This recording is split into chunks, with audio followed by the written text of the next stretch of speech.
What a beautiful night for baseball here in Milwaukee. Maybe to play a little football and tailgate outside. It's a little chilly inside. The roof is all closed up. We've got the Cubs, Brewers. The I-94 rivalry continues. It started last night with former Cub Matt Garza getting his first Brewer victory and gaining a little more confidence on a very good pitching staff that has largely been anchored with Marco Estrada. 3 straight quality starts, looking for his first home victory here tonight as he takes the hill for the Milwaukee Brewers. Craig, Augie back on board with you, and every pitcher loves to have a little bit of defense behind him. We saw that in yesterday's game for Matt Garza. Oh, this is so important. I'll tell you, this ball club, in order to play good baseball, has to play good defense. And last night, we saw some very good defense. Right here, we got Aramis Ramirez coming in, barehanding the ball, making those plays.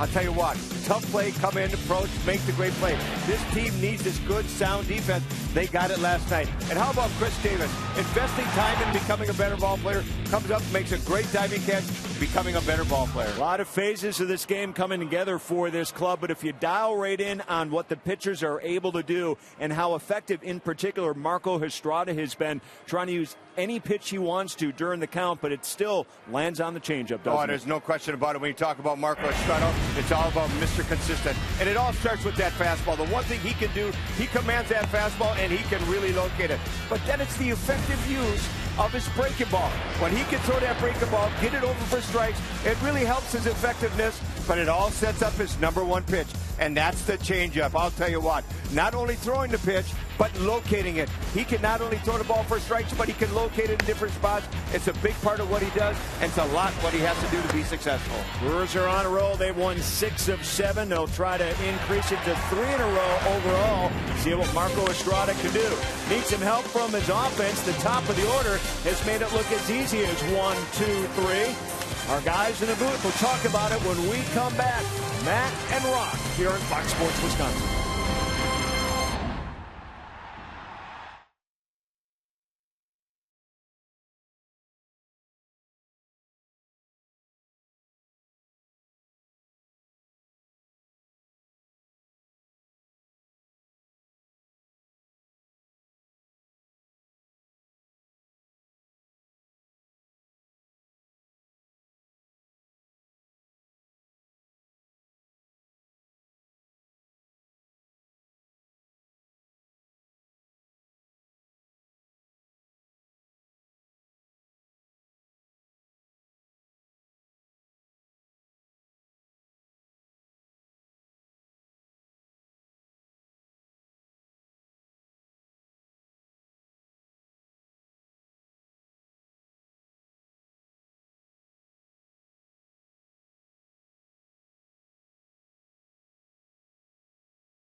to you by Menards. Save big money on all your home improvement needs at Menards. By Miller Lite, now in the original can. It's Miller time. By Toyota, let's go places. And by Southwest Airlines. Find our fares online only at southwest.com. From Miller Park in Milwaukee, Game 2 of this 3-game weekend series as the Milwaukee Brewers play host to the Chicago Cubs. Good evening to you. Alongside The Rock, Bill Schroeder, I'm Matt LePay. Sophia Minnaert here with us as well.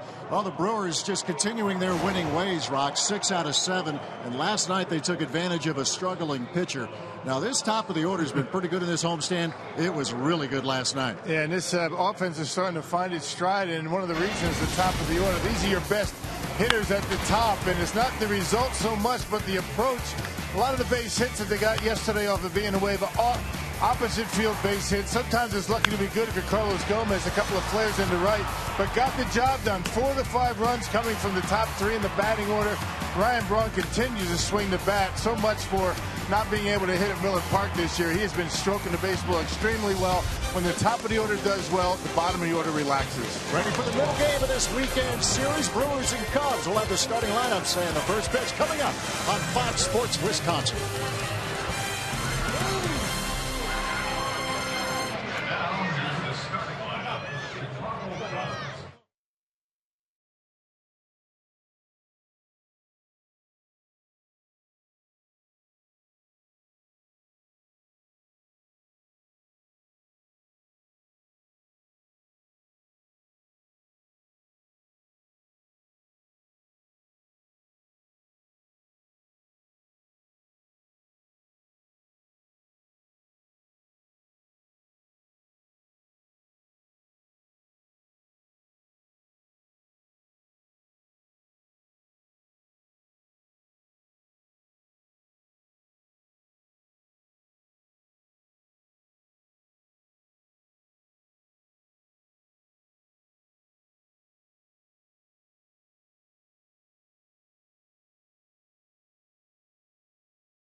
The Brewers continuing with baseball's best record, 17-6. Leaders of the pack in the National League Central Division. Let's get to the batting order. First for Rick Renteria's Chicago Cubs. Batting order brought to you by Associated Bank. Emilio Bonifacio will lead things off. Luis Valbuena at second, followed by Anthony Rizzo. Middle of the lineup, Starlin Castro, Nate Scherholtz, and Mike Holtz in the lineup tonight. 7, 8, 9, Ryan Sweeney, Wellington Castillo, and Travis Wood. And on the mound for the Brewers, Marco Estrada. Well, what a nice start for Marco Estrada this year. 5th start here tonight against the Chicago Cub Ball Club that he's done very well throughout his career at 266 earned run average for Estrada. He's only given up 7 earned runs in 23 2/3 innings so far this year, but a 1-1 record. Let's check out the Brewers as they line up defensively, brought to you by Menards. Ricky Weeks gets the start. You got the left-hander Travis Wood out on the mound, so Scooter Gennett sits this one out. Mark Reynolds back at first base with the lefty, and Jonathan Lucroy back behind home plate. Remember, Maldonado on suspension. As we take a look at Ricky Weeks getting the starting call tonight. for the Milwaukee Brewers. And here are your umpires. Remember Gary Cederstrom. He is the crew chief. And he is the third base umpire. Kerwin Danley calling balls and strikes here this evening. It's Marco Estrada, who has had a lot of success, to say the least, against the Cubbies in his career, looking to continue that here tonight. Emilio Bonifacio will lead things off. Brewers kept him relatively quiet last night at 1 for 4, but he did have an RBI single in the third. He has been hitting well really throughout the season. The last 7 games, he's hitting .385. Got a good approach up at the plate. A classic leadoff hitter, just trying to slap the ball into the outfield. He's been a tough out this year. So here are the Brewers, winners of 6 of their last 7, including 3 out of 4 in this homestand. And we are underway at Miller Park. Bonifacio, one of those players you want to keep off the bases. He is 3rd in the National League in steals with 9. 2 balls, no strikes on Bonifacio, leading things off here tonight. As so far this year, Estrada's done a nice job in limiting the base on balls, only 6 so far, so he's making the opponent hit their way on. 2 balls, 1 strike to Bonifacio, followed by Valbuena and Rizzo.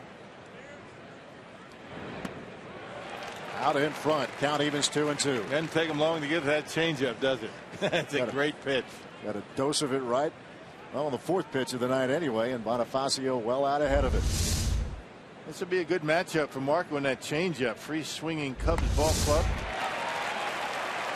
And Bonifacio goes down swinging. That's how Marco Estrada's evening begins. Yeah, changeup and fastball. Marco, that's kind of been the pattern for him this year.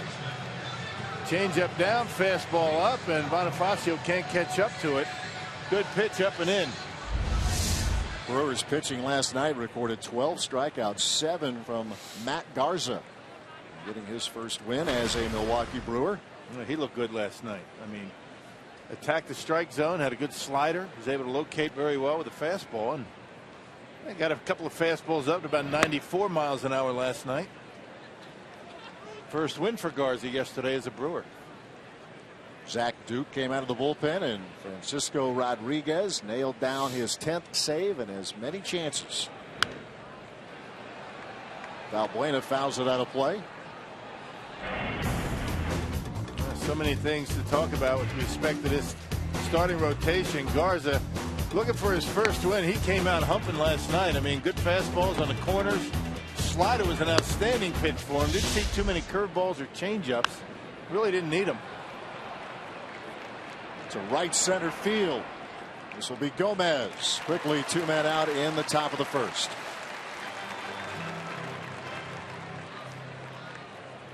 Between the work of Matt Garza and that bullpen, which continues to be such a good story for this Brewers team, pitching period has been such a good story. And that's why the Brewers are where they're at. I mean, Ron Rennick will say it. I mean, it's in the pitching. It's been off the charts.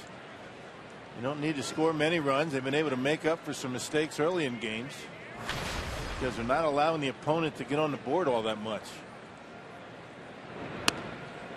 Anthony Rizzo down a strike, and he has had his struggles, to put it mildly, against this man, Marco Estrada. Rizzo just 1 for 15 in his career against the Brewers right-hander.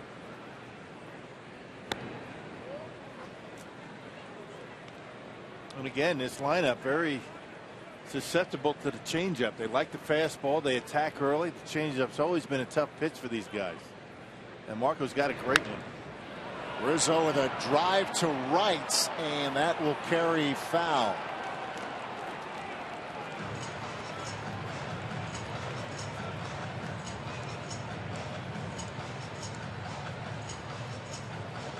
A ball, 2 strikes to the Cubs first baseman.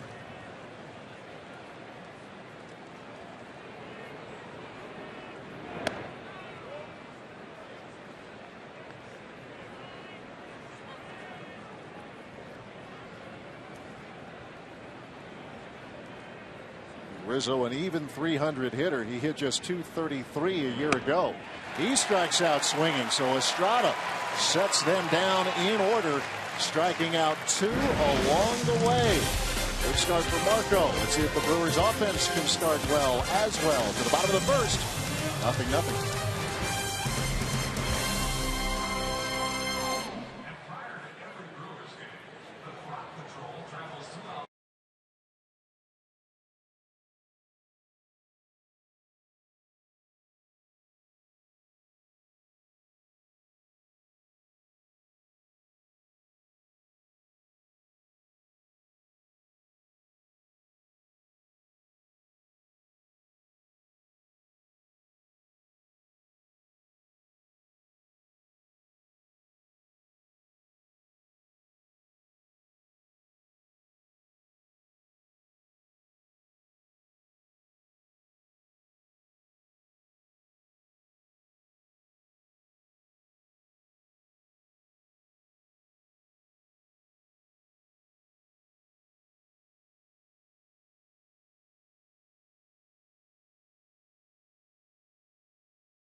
Down 1-2-3, and now the Brewers with their first at bat tonight.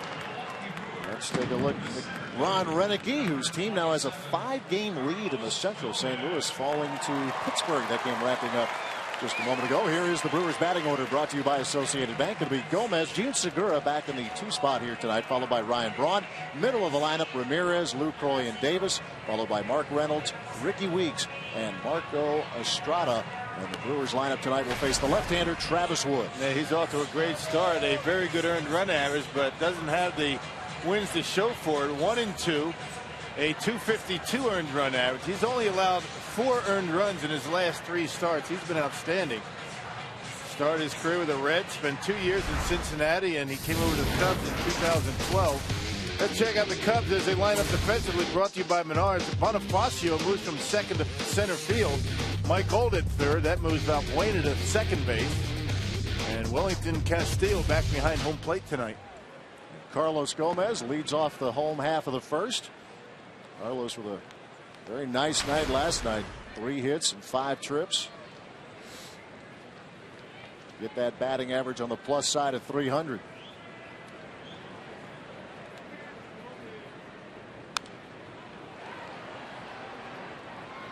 Travis Wood quickly out in front, 2 strikes. And Wood, a control pitcher, doesn't overpower anybody. 90-91 is going to be about all you're going to get at him. Throws a lot of cutters. He'll throw it inside to a right-hand hitter, and he'll backdoor it. He's got a slider and a changeup. Very effective. Doesn't walk many. 4 walks so far this year in his first 4 starts. He was all-star caliber a year ago. His ERA 3.11. The record not matching it. It was 9-12, but 32 starts, 24 were quality. Gomez holds up. It doesn't get the run support. In a similar situation with the starting rotation for the Padres that were just here. Not a lot of runs. Good starting pitching. The difference between the Cubs and the Padres, Cubs bullpen has been dreadful so far.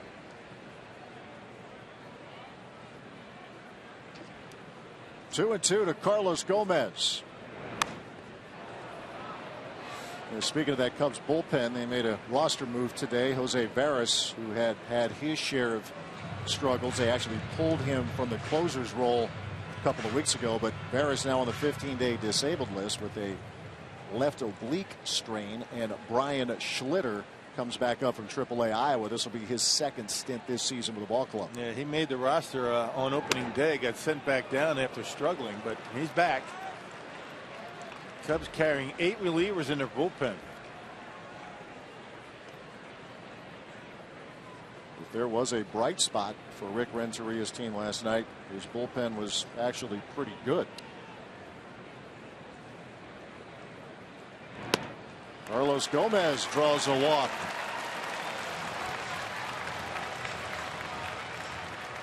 Well, just like Bonifacio, you don't want to walk him because he will steal. Same thing with Gomez, as Rick Renteria has seen his club struggle out of the gate so far this year. Having a rough stretch, 7-15 after last night's loss. A lot of young players for the Cubs. Well, a late change here, and let's get the update on this from Sophia Minix.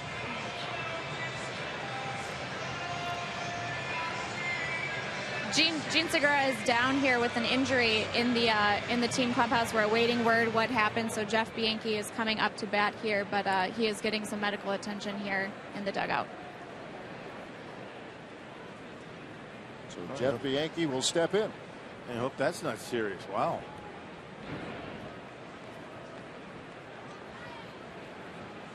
I saw Segura warming up before batting practice. I don't remember seeing him taking any hacks, but he was out on the field early. This is the 8th game that Bianchi has appeared in.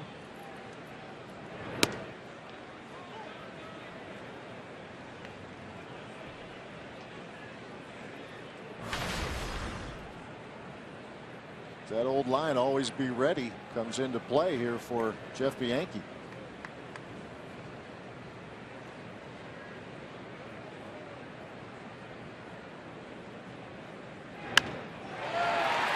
Base hit for Bianchi. So he is more than ready. Runners at first and second to start the bottom of the first. Yeah, good for him. A guy that can play any position. Will give you a pretty good at bat.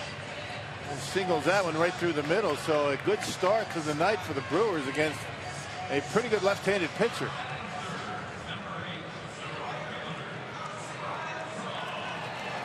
It's Carlos Gomez, the runner at second. Ryan Braun with an early opportunity.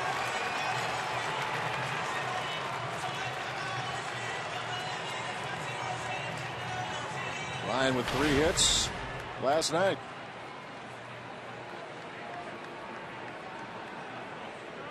So an early threat. Brewers last night inflicted some early damage. Trying to do it again tonight.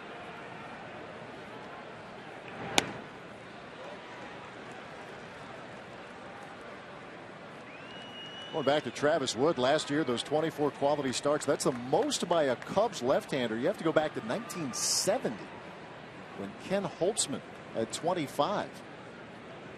With the struggles of the Cubs, Travis Wood was without a doubt a bright spot.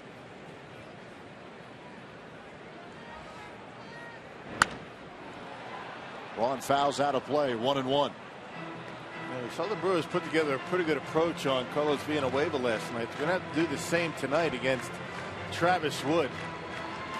You try and pull him, you're playing right into his game. He likes you to try and do that. He's going to throw cutters and 2 seamers on the outside corner. Shoot it up the middle and into right center. Brewers do not have a left-handed batter in the lineup.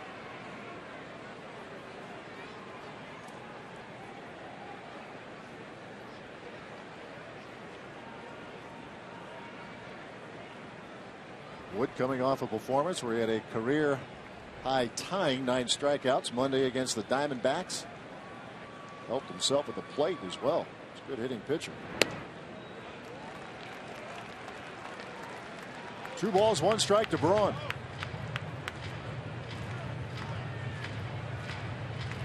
Carlos Gomez, a leadoff walk. Jeff Bianchi coming in for Gene Segura. Bianchi able to get a base hit to center.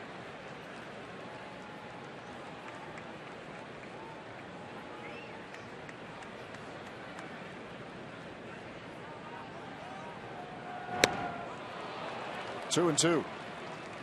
Yeah, there's that pitch on the outside corner that starts on the corner, and then with a little bit of late movement, it's going to end up off the plate. There it is right there. A little late movement, and Braun swings through it. Nothing for a strike yet in this at bat, according to Fox Tracks. And that never lies. 2 balls, 2 strikes to Ryan Braun.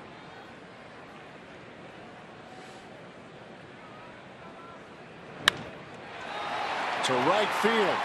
Shearholtz. Room at the track. Will make the catch. Gomez will tag. He advances the third. Runners at the corners with 1 out. Just a little bit out in front, or that ball would have been out of here. Just a little late movement right at the end had Ryan a little bit out in front and off the end, and that's what kept it in the ballpark. Check it out. Just a little bit out in front. You can see him at that bend of the front knee. I'll tell you, he's a little bit out in front, and that takes away a lot of your power. Here's Aramis Ramirez.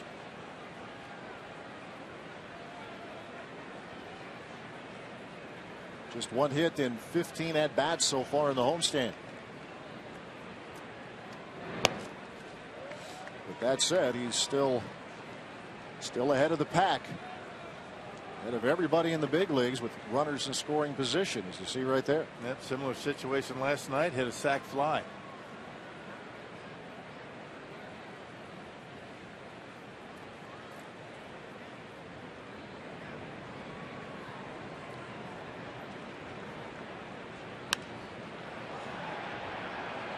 Carry out of play, 1-1 the count.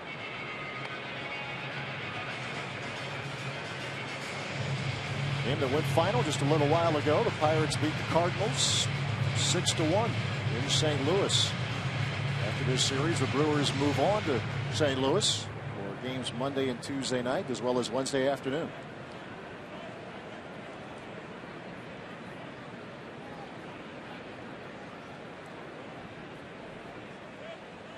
Here comes the 1-1.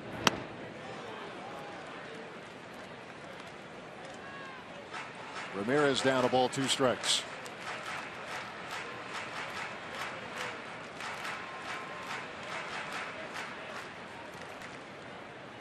Jonathan Lucroy waiting on deck.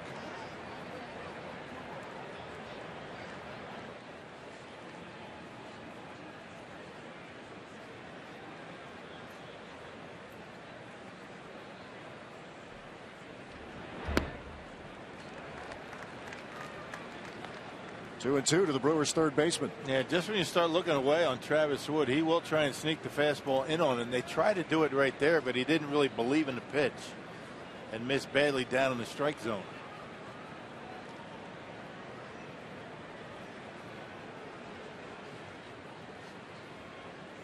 The 2-2.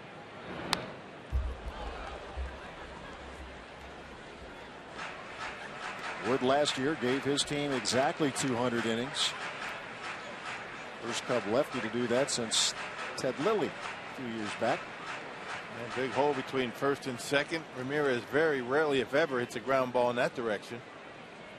Straight away in the outfield for Ramirez.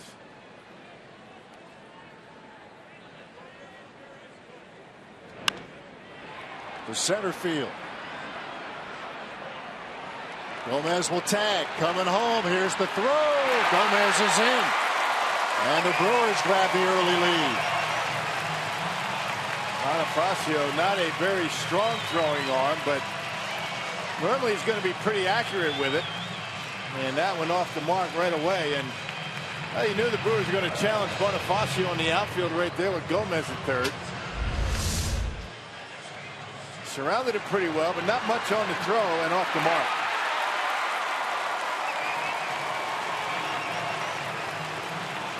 Brewers will run on the Cubs center fielder, but not so much their left and right fielders. Both of those two guys, Sweeney and Shearholtz, with pretty good arms, accurate throwing arms. And center fielder splits his time between the infield and the outfield. The Brewers get the early lead on the sac fly from Ramirez. The Yankee, the runner at first. 2-man out for Jonathan Lucroy. Yeah, Aramis Ramirez is very happy that Gomez is at third base. Not many guys are going to score on that. Not many guys are going to try to score on that, but you know, Gomez certainly one of them. Speed and the aggressiveness to go along with it. Yeah, we talked about that on the pregame show today. Going to make some mistakes when you're an aggressive running ball club, but more times than not, it's going to help you win.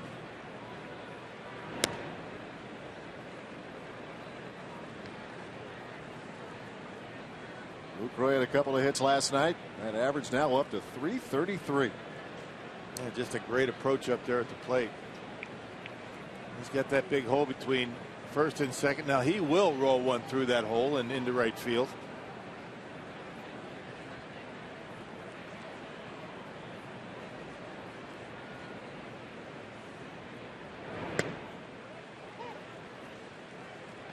In there, a strike count evens 1-1. So like last night, the Brewers score early. They put 2 on Carlos Villanueva in the first inning. They have touched up Travis Wood with 1 in the first tonight.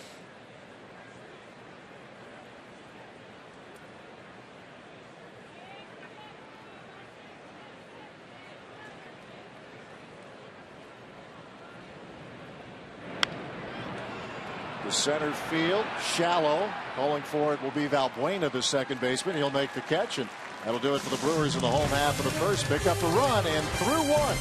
Brewers with a 1-0 lead.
Here at Miller Park, and tonight's time of the game winner, Oaks Pub and Tomahawk. If they call the Brewers in the next 24 hours, they get 40 Miller Lite beer pen tickets to a Brewers home game. This offer courtesy of the Tavern League of Wisconsin and Miller Lite. I want to say hello to a bunch of Miller Coors distributors that are here at the ballpark tonight. Up in the Miller Lite party deck, the beer pen and a couple of the suites. You know, the Miller Coors Company has some pretty sweet digs here at the ballpark. I would hope so. You would think. I I hope want to so. say hello to Jim Wright III, who's a good buddy of mine. Taking care of all those distributors. What would we do without them? What would we drink? It's a good question. Yeah, I have no answer for you there. It really limits the options. Yeah, there's really no response to that, right? Maybe water. That'd be about it.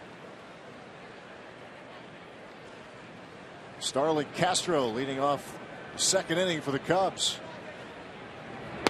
Brewers with a run in the first. A moment ago you saw Jeff Bianchi, who is in the game at shortstop for the Crew.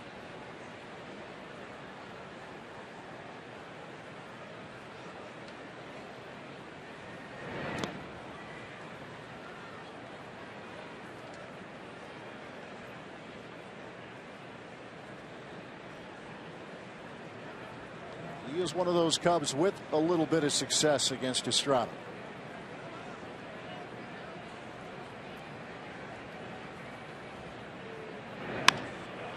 There's a fly ball to center. Going back is Gomez. He'll track it. He'll catch it. Out number 1.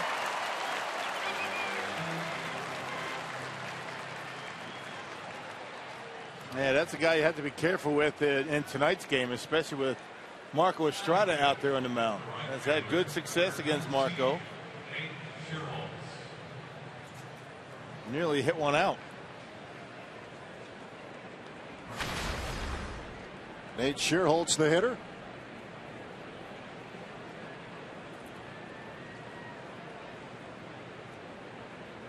He was a strikeout victim a couple of times last evening.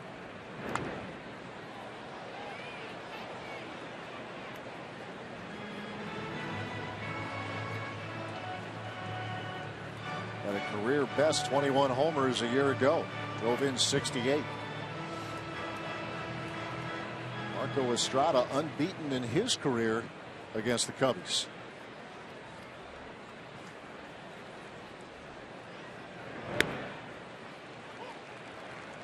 Won his 2 decisions last year against Chicago. Both in April. Once at Wrigley Field, and about a week and a half later here at Miller Park. And Marco Estrada just recorded his 3rd strikeout as Shearholtz goes down swinging. 2 men out in the top half of the 2nd. Another good off-speed pitch. Curveball, changeups have been very good for Estrada so far this year. Locating the fastball, the changeup, and there it is, right on the outside corner. That is a beauty. Very rarely, if ever, does he ever get that hit, especially when it's down there. And you drop that on him first pitch, curveball. See the numbers on Mike Holt, getting his 13th start of the year.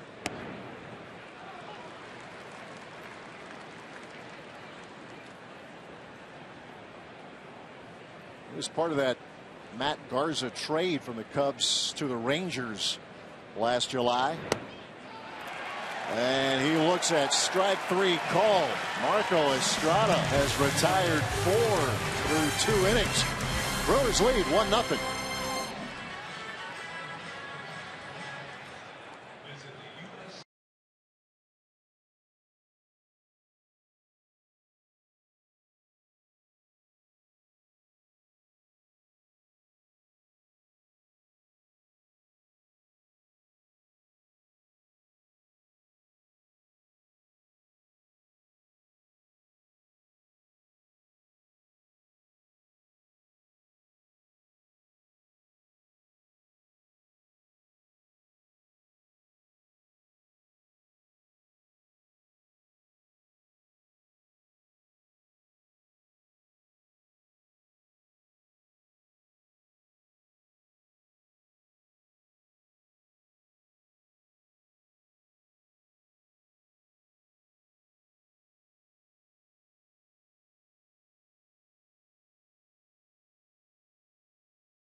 Here's Ryan Braun, as he always does, and he gets Segura right in the side of the head as he's swinging his bat up on that top step. And boy, that's hard to watch. That had to hurt, and Segura had to be helped back into the clubhouse. And now that's something that Ryan does every time he is getting ready to hit. He stands on that top step, he swings his bat, And starting to get loose. Segura just walks right into it.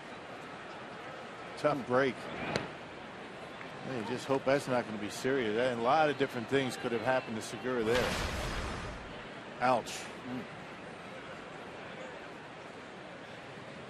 So that is why Bianchi had to hit in that 2 spot. He actually singled in that first inning.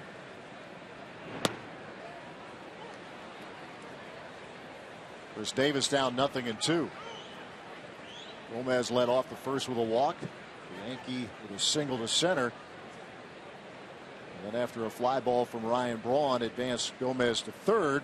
Ramirez brought him home with a sac fly.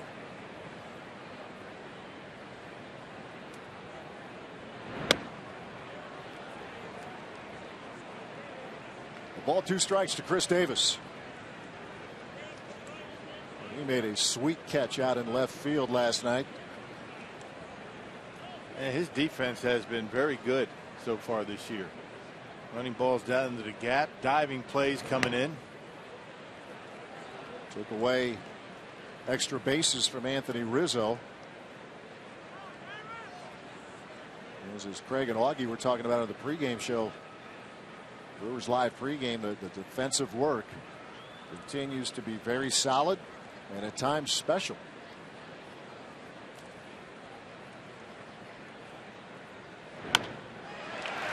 Base hit to left. Chris Davis with a leadoff single here in the second. And the offensive work hadn't been too bad either. No, it hasn't. Hey, it's Spring Madness in the 414, May 13th to the 15th, when the Brew Crew takes on the division rival Pirates.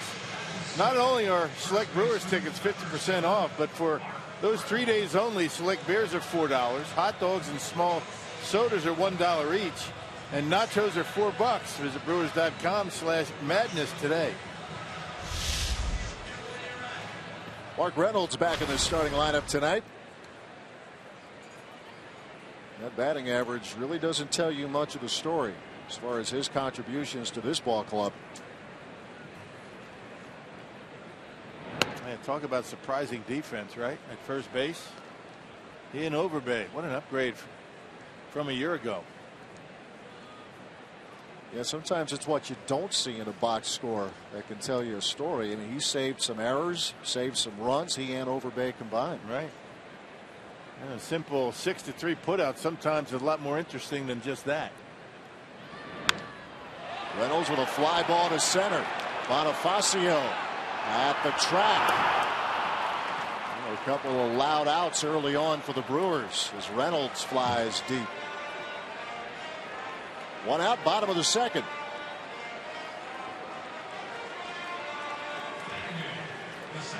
Here's Ricky Weeks getting his 6th start of the season. Came off the bench last night and had an infield single. And it's been tough for Ricky to find playing time, as good as Scooter Gennett has been. This is where having a platoon player at the top of your order kind of breaks up some continuity. But Ron Renneke forced into dropping Segura in the lineup, elevating Gennett, and it's worked. But when he's out of the lineup, you have to go back to a different lineup. And tonight, Ron Renneke had to change on the fly. Segura was in the 2 spot, but he showed you had to be removed from the game in the first. Jeff Bianchi now hitting in that spot, playing short. And the Brewers really playing short-handed tonight. They started out a man short. Maldonado suspended. Now Segura's out, unable to play. A 3-man bench. Sharply hit and a tough hop. It gets through a base hit. Chris Davis to second. Boy, that took a tough hop on Mike Olt.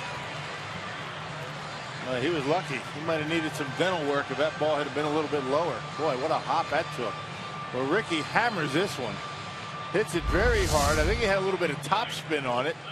And it jumped up on Olt as it took that hop. There you see the uppercut for Weeks. This ball just goes straight up and almost gets a piece of him. And Ricky Weeks with the base hit.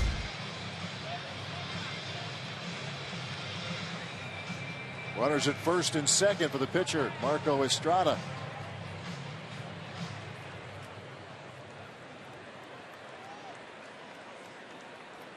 151 average for his career at the plate. Bunting situation right now.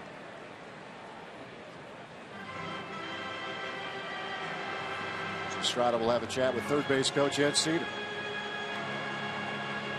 And just to put a little element of doubt into the defense, perhaps having Eddie Cedar have a chat with him. Marco has been known to that fake bunt and slash up there. You show bunt, you pull the bat back and try and hit a ground ball somewhere.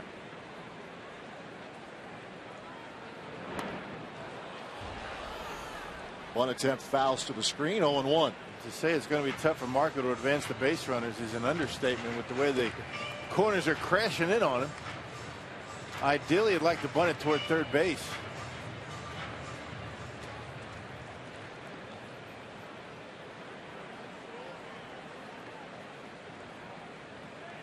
Davis at second, Weeks at first.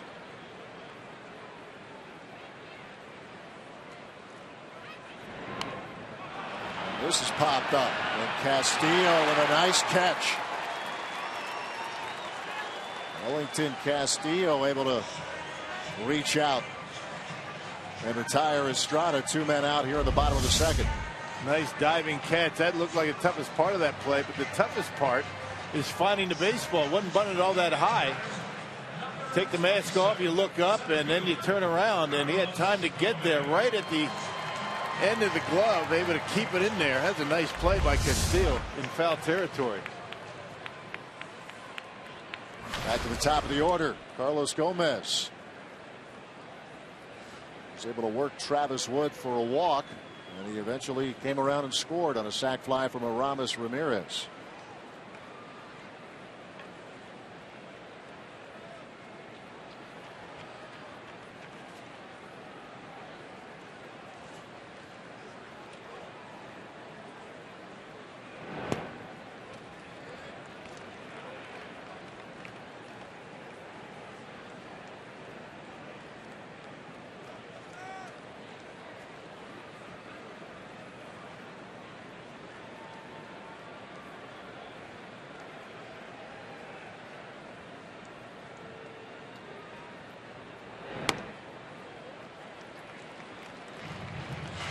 Two balls, no strikes.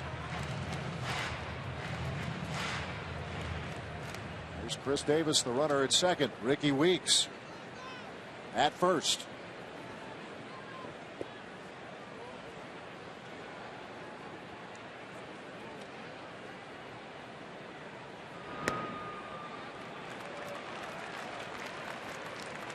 Three and nothing.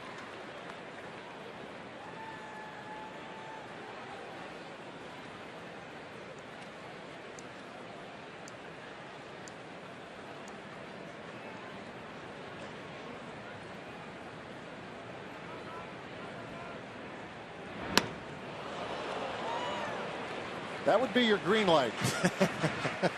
Talk about airing this place out, right? Felt a little breeze right there. Did that surprise anybody that Carlos had the green light there?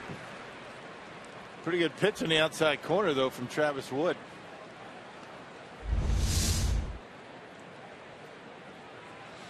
Here's the 3-1. And the count is full. Goes right after you, doesn't he? Doesn't mess around. I mean, 3-0, 3-1 fastballs, and here it is. Hit it. I'm not going to walk you. Although he walked him his first time up, and he came around to score.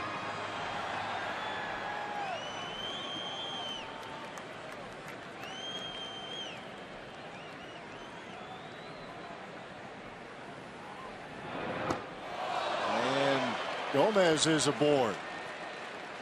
Not sure if that nicked him. It was ball 4 anyway, so the bases are loaded. And Jeff Bianchi will be the hitter.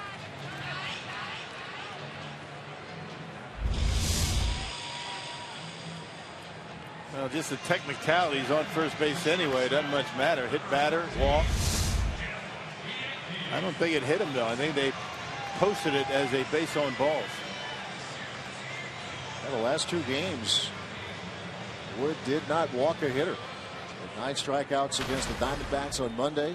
His outing prior to that, 2 strikeouts against the Yankees, and nobody walked. He's walked Gomez a couple of times tonight. Bases are loaded for Jeff Bianchi. There's a line drive to right. That'll fall, a base hit. 1 run is in. Make it 2 as Weeks is across, and it's 3-0 Brewers on a 2-run knock from Jeff Bianchi. How about Bianchi? Seen 2 pitches, 2 base hits, 2 RBIs. How about that for a fill-in? There you go. First pitch, dumps it into right. Ricky running with good speed around third base. No chance to get him. So yet another 2-out base hit for the Brew Crew. They're starting to rack up their hits with 2 outs to score runs. Oh, what a shot in the arm for your offense. When your shortstop goes out, you bring in Bianchi, and he drives in a couple of runs.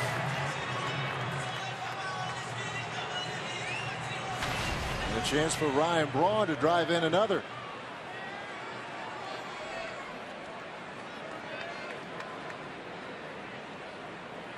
Runners at the corners.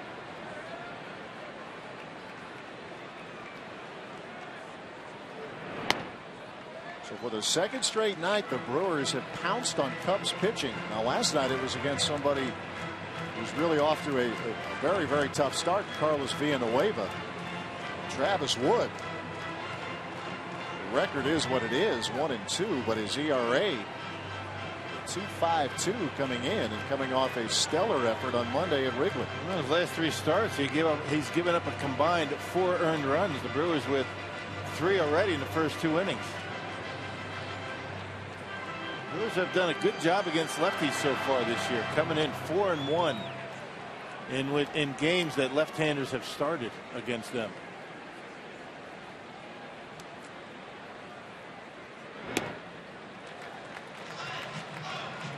Two and nothing to Ryan Braun.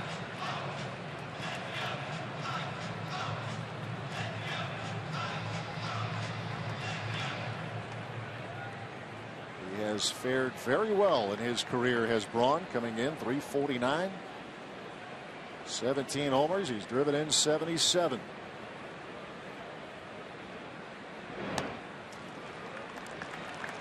Ball 3.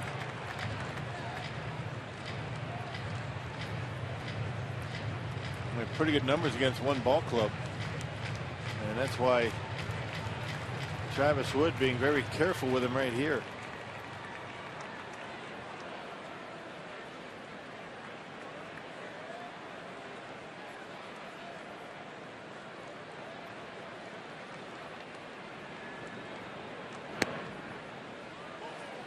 Ron will take it, and that's strike 1.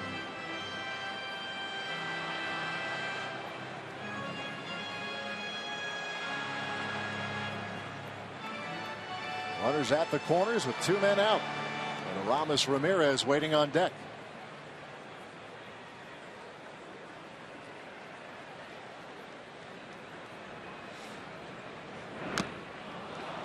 Healthy cut, full count.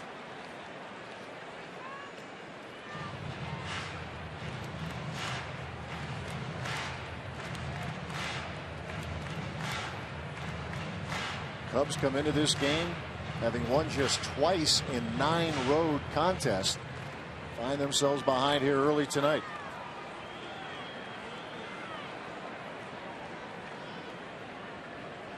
Full count to Braun.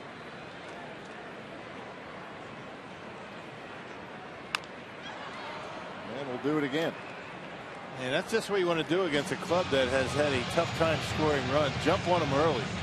Have him playing from behind, put pressure on him. That's what you want to do, and the Brewers have done that in the first 2 games. Base hit here, and they're really going to be doubting themselves going forward tonight.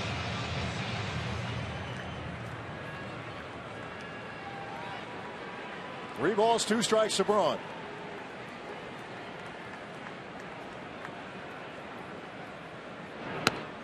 Strike 3 called.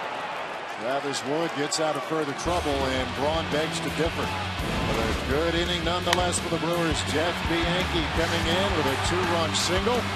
Brewers with a run in the first, 2 more in the second, through 2, with the Brewers leading the Cubs 3-0.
over the Cubs as we head to the top of the third. Fox Sports Supports is a proud partner of AYSO's 50th anniversary celebration, including AYSO Soccer Fest 2014, the biggest pickup game on earth. You can join the fun by signing up at ayso.org. Now, Ron Renneke talking about first base, the platoon there with Mark Reynolds and Lyle Overbay, said certainly we like getting the big hits from the position, but he said the biggest difference has been defensively. They've made plays that have saved our pitchers, our infield, and he said, to me, there's no difference between driving in a run and saving a few runs. So he says he really likes the combination that he has with both of them, and they've been fitting the role well of veteran guys, good guys who understand the platoon and are willing to do whatever is needed for the team. Yeah, Sophia, they both have, both Mark Reynolds and Lyle Overbay. But it's digging out low throws, Rock, or leaning over the railing, pulling into the seats to catch pop-ups. They understand the subtleties of first base as well. They've been over there. Overbay's been there his entire career. Reynolds has been there a number of different times throughout his career. But, what a difference from a year ago. The Brewers had 7 different players at first base last year that had never played first base. And as Renneke was saying, I mean, it's been a big boost to this defense. Ryan Sweeney out on strikes, and that's number 5 for Estrada. Let's go back to the Mark Reynolds conversation. Here's what we're talking about, some of his glove work for this Brewers club. I remember saving that game against the Pirates, a couple of bullets. And this is one that ended the game, able to grab it with the bare hand. This glove was a big home run. Defense has been very good, and a nice acquisition in the offseason. Lyle Overbay doing his share when he's been in the lineup as well. And he's starting to swing the bat well. Home run last night. And he's always going to give you good defense.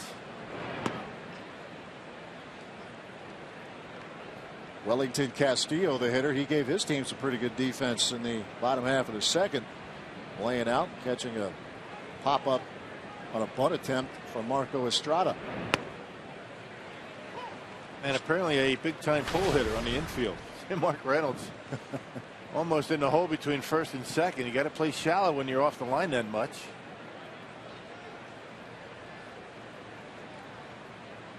Here's the 1-1. Out of play, a ball, 2 strikes.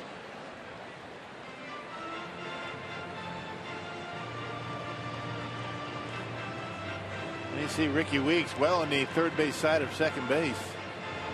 The Yankee in the hole.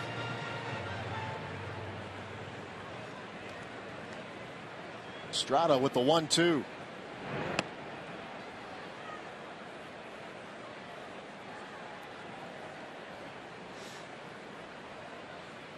Pays to be careful if you're Estrada. You see Castillo, 3 of his hits, of his 3, 2 have been long balls. Man, just love the way Estrada he's ready to go. He very rarely strays too far from the pitching rubber. He's right on it. He's ready. As soon as that hitter's ready and in the box, he's firing to home plate. What that means is he's pitching with a lot of confidence. He knows what he wants to do, and so does Lucroy. Count holds 2-2. Estrada has retired the first 7 Cubs here tonight. When you're pitching with that kind of rhythm, you have to, give a lot of credit to your catcher. He knows what you want to throw. You're not standing out there shaking off and stepping off and starting over again. These guys have been together for a while. I guess they should know each other pretty well. The 2-2. Full count. That's a pitch that Ryan Braun was rung up on right there. Well, this time Castillo gets the call. Exact same spot.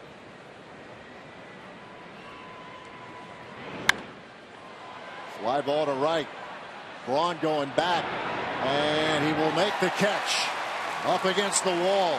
Deep fly ball from Castillo, but Braun able to grab it. 2 men out in the third. A couple of near misses for Marco tonight. That one and the one that Starlin Castro hit to center field. Feeling for the fence, knew exactly where he was. And no problem, doesn't have to jump. Saying hello to a fan. And throwing it back in. That's a good spot to watch a game right there. I mean, you feel like you're playing right field. grab a glove. All right, if you need help, you know where to go. Guys are out there saying, got room, got room. Travis Wood, as you can see, no slouch at the plate. He pops this up, and Aramis Ramirez is there, and Estrada has retired the first 9 Cubs he has faced tonight. Move to the bottom of the third, 3-0 Milwaukee.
Joined here for a couple minutes by Brewers pitching coach Rick Kranitz. Rick, before we talk about Estrada so far tonight, let's go back to last night. Matt Garza.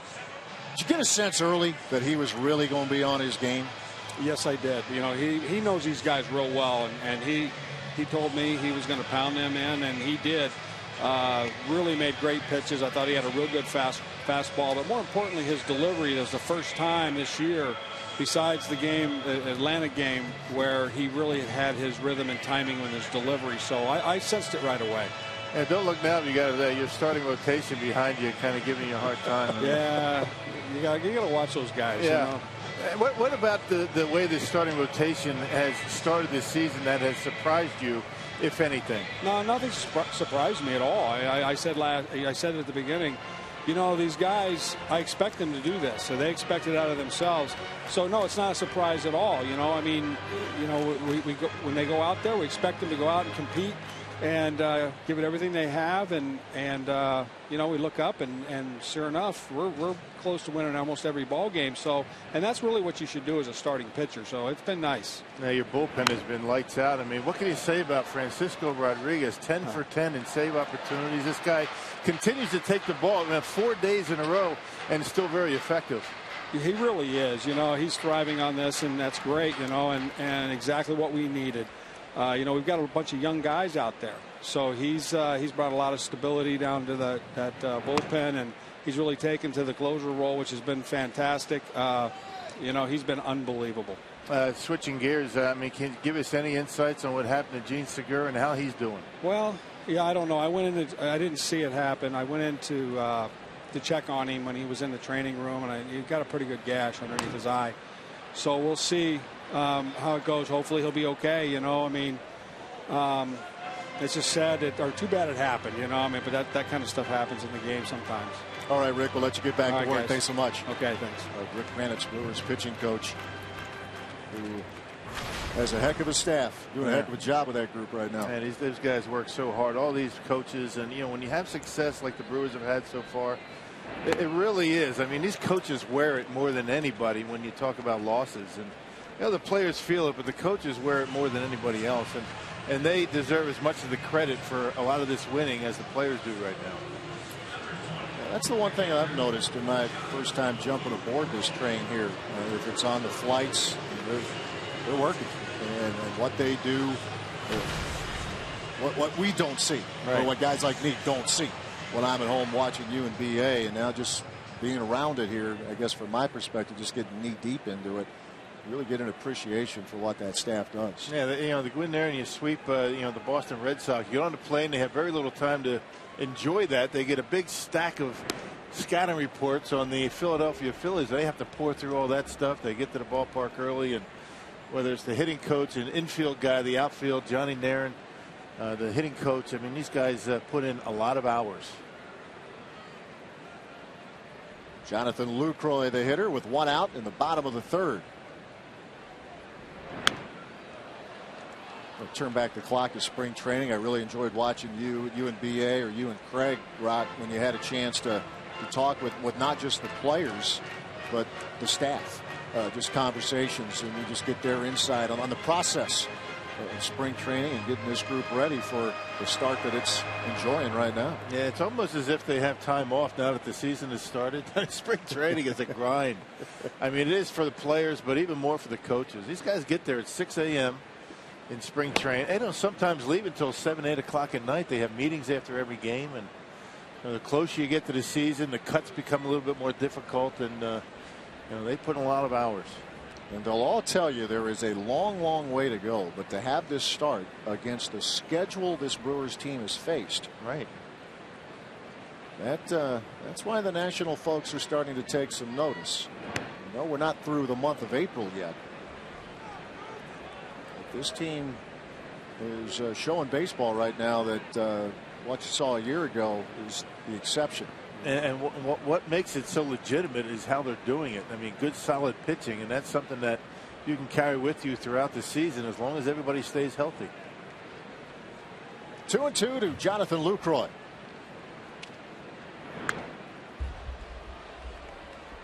The Brewers catcher hangs in there.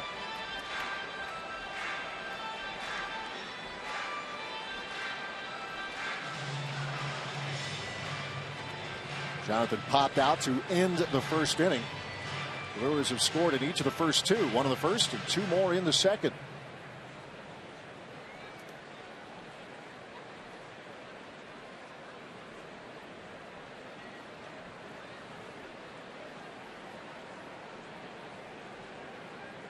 The 2-2. Popped up, and Castillo will not have a play.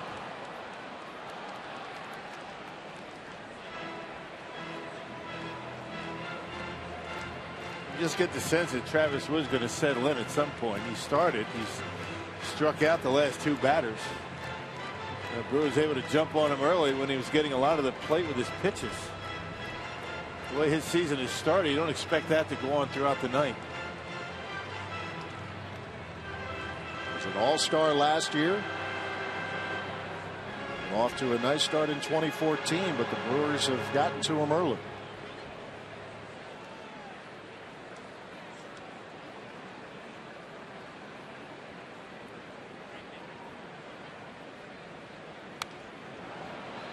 And we'll do it one more time.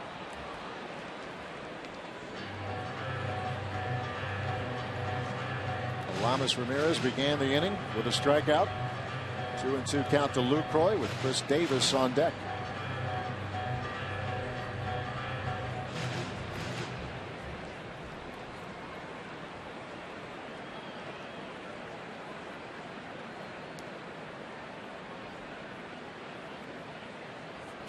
Again, the 2-2. And again, a foul ball.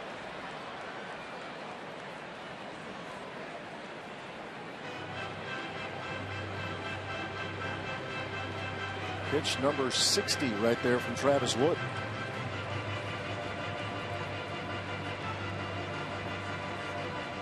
And the ninth pitch of the at-bat coming for Jonathan Lucroy.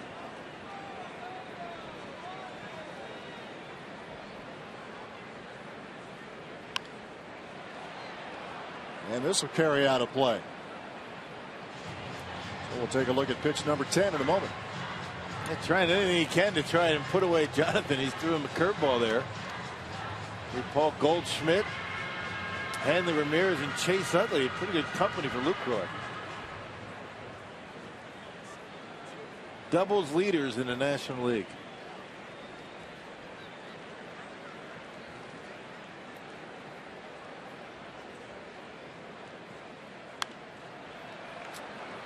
That is 6 consecutive foul balls off the bat of Jonathan Lucroy.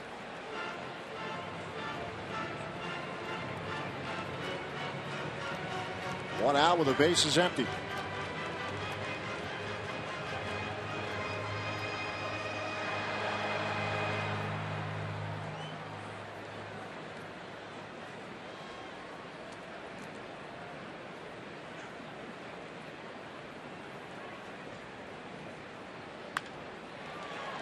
Slap to third. That's Mike Oltz.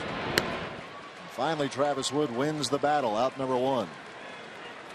It's now time for you to tweet your photo using hashtag WisFanPhoto for a chance to have it shown in an upcoming game broadcast. Brought to you by AT&T. 2 men out of the bottom of the third for Chris Davis. Take a look at the crowd here tonight, and a good crowd it is. The I-94 series, game number 2 of this weekend set.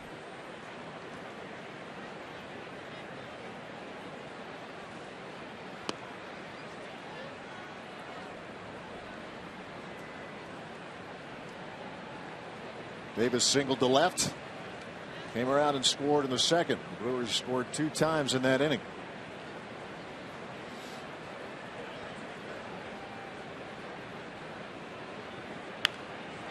Sharply hit but foul.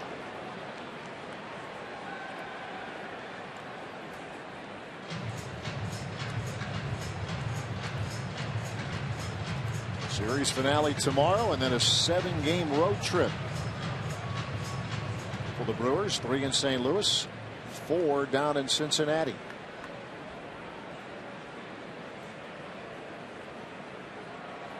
A 1-1. Ball 2 strikes to Davis. A lot of fastballs from Travis Wood. 4-seamers, 2-seamers, cutters. They're all fastballs, but they all do something different. Maybe a handful of curveballs, a changeup or 2.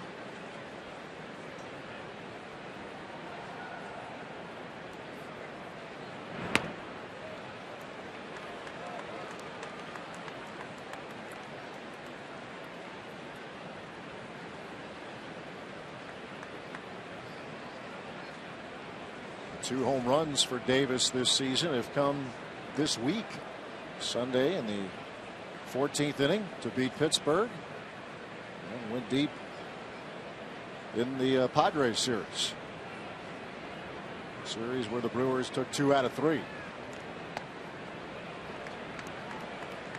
Full count.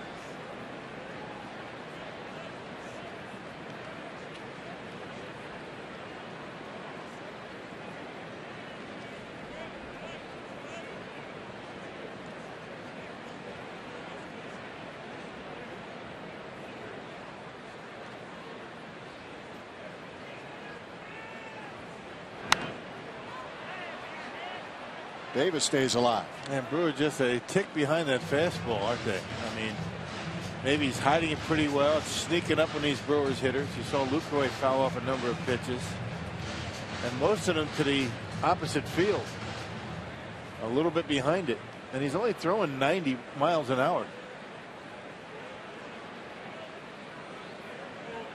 Again, the 3-2. Checked his swing and fouled it off.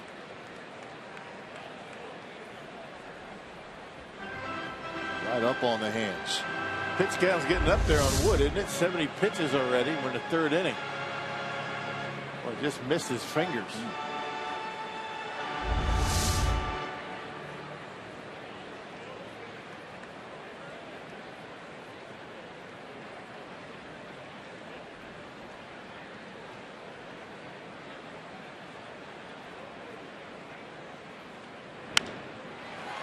To short. Castro. Inning over. Brewers retired in order. Well, Rick Kranitz has the peanut gallery behind him. All smiles so far in Milwaukee.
segment is brought to you by Piggly Wiggly, the official supermarket of Fox Sports Wisconsin. By Marshfield Clinic. Don't just live, shine. And by First Supply. With 115 years of service in 28 locations, professional contractors choose First Supply. We are through 3 at Miller Park. The Brewers leading the Chicago Cubs 3-0. Marco Estrada off to a very nice start. He'll face the top of the order. Emilio Bonifacio will lead things off. And just like every one of his other starts, he's got all 3 of his pitches working for him pretty well. Curveball, fastball, changeup, keeping him off balance. Bonifacio starting in center. He will split those starts down the middle between center field, second base. It's so important when you throw that first pitch curveball that you throw it for a strike, and Marco's been doing that more times than not. Now you miss with that. You know if hitters are going to be just sitting on a fastball. But what makes Marco so impressive and the way he's began his season is that in a fastball count he's going to throw a changeup most of the time. And there's no more effective pitch than a changeup in a fastball count.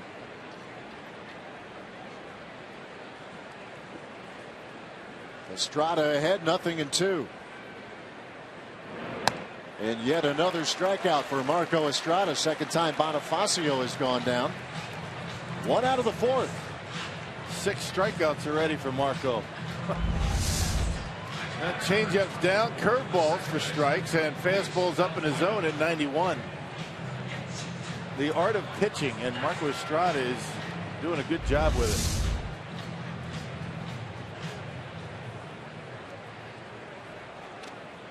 Here's Luis Valbuena. The fly ball to center in the first.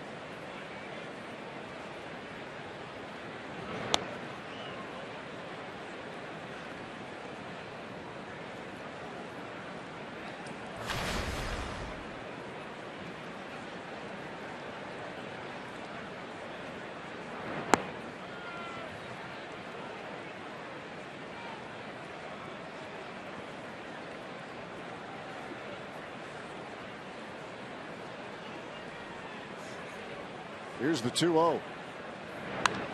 That is hit well to right field. Ryan Braun can only watch. Cubs are on the board.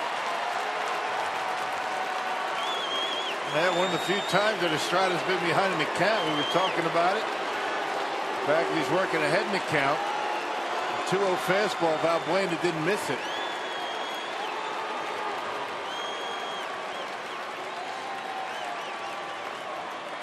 That was the first home run of the year for Luis Valbuena.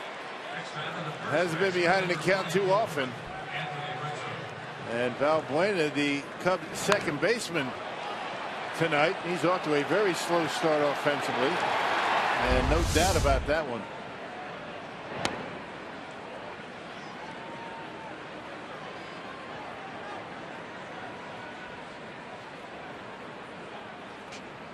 That's the first home run for Valbuena since last September 19th, and that was right here in Miller Park.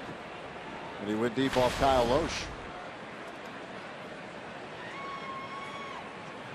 So there is hit and run number 1 of the night for the Cubs.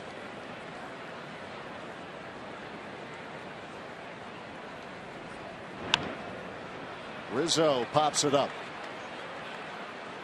The Yankee. 2 men out. Hey fans, welcome the Brew Crew back to Milwaukee Monday, May 5th through Wednesday the 7th as they look to knock off the D-backs in Arizona's only visit to Miller Park this year. Reserve your seats today at 414-902-4000 or click on thebrewers.com. Paul Goldschmidt and the Arizona Diamondbacks off to a rough start this year. Yeah, they are. They lost the first 2 games of the series in Chicago, but then came back to win games 2 and 3. And they've won 3 in a row. They're 8-18. Starting to play a little bit better. Got the Phillies tonight. Just getting started.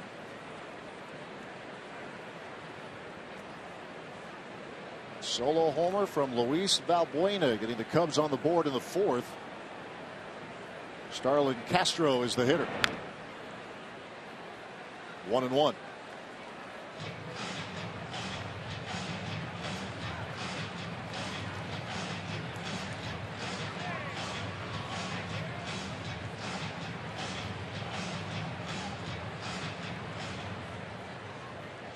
Castro a fly to center in inning number 2.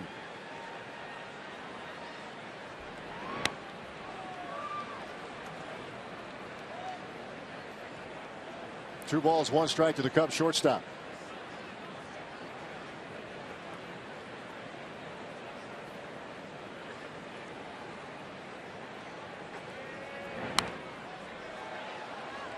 Two and two. Cubs are in the bottom third of a lot of offensive categories, and on the road it's been even worse. Only .211 team average away from Wrigley Field. They get their first hit tonight in the 4th. It was a loud one, the home run from Valbuena, but Rick Renteria's team has just not found a way to generate much offense. And because of that, Renteria trying a lot of different lineup combinations. It's a fly ball hit back into right. Braun going up and makes the catch. Ryan Braun runs it down in deep right field. That'll do it for the Cubs. They get a run. And Ryan Braun with a nice catch.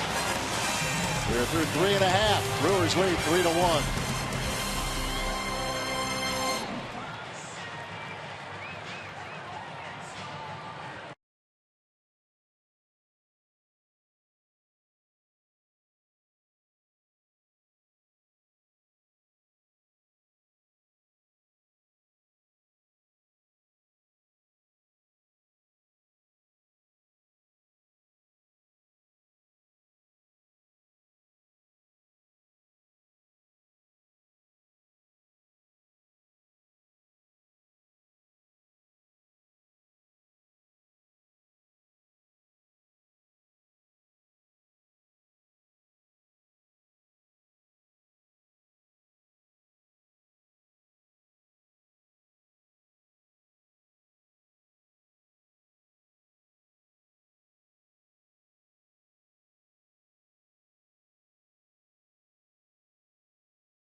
For outstanding teachers in your community. 30 teachers will be celebrated at the 2014 All-Star Game July 15th on Fox. Log on to allstarteachers.com to nominate your favorite teacher today. Luis Valbuena with a solo blast in the 4th, getting the Cubs on the board. Move to the bottom of the 4th. Brewers out in front, 3-1. Mark Reynolds will lead off.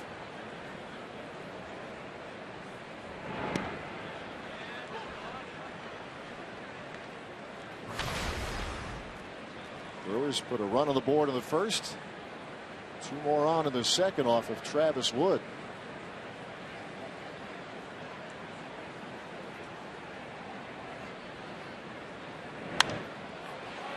To right field, Shearholtz will have to play it on a hop. Leadoff single for Reynolds here in the 4th. And taking it to the opposite field, that's what you have to do against Wood.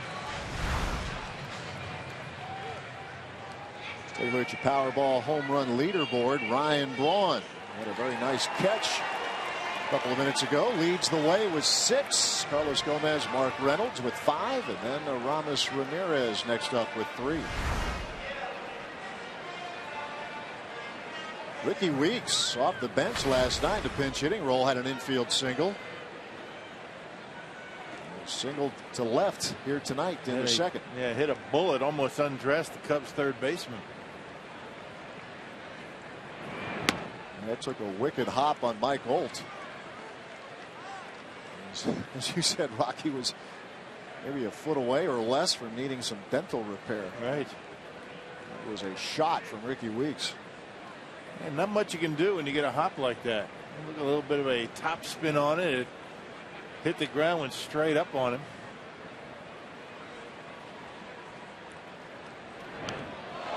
And that got him. Ricky Weeks hit by a pitch, and the Brewers have runners at first and second. Nobody out in the bottom of the fourth.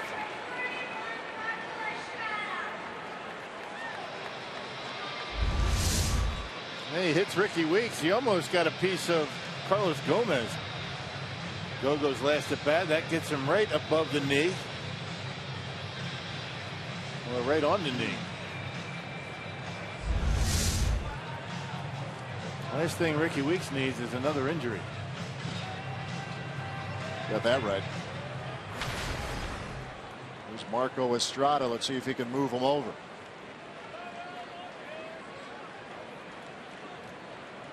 Reynolds at second, Weeks at first.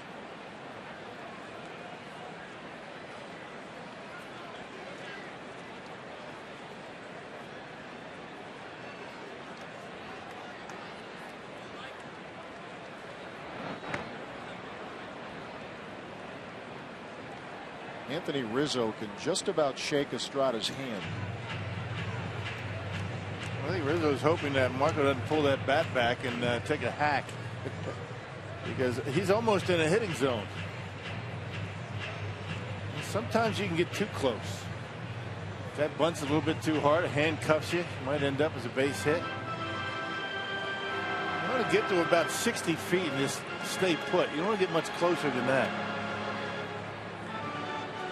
Look where they're starting, both of them. Holt, the third baseman, Rizzo, the first baseman.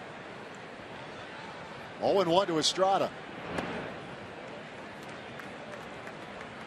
This is about 30 feet by the time that ball hits the hitting zone. And Marco's best chance to advance the base runner is to bunt it toward Holt at third base, make him field, vacate the bag. If he bunts it at Rizzo, no chance. I think they advance the base runner. Reynolds an average runner at second base.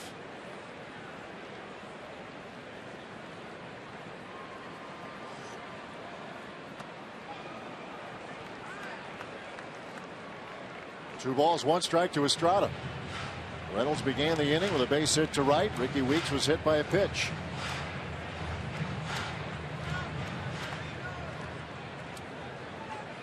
And it's 3-0. They had 2-1 on the board. I thought the first pitch was a ball. It's 3-0. Yeah, all right.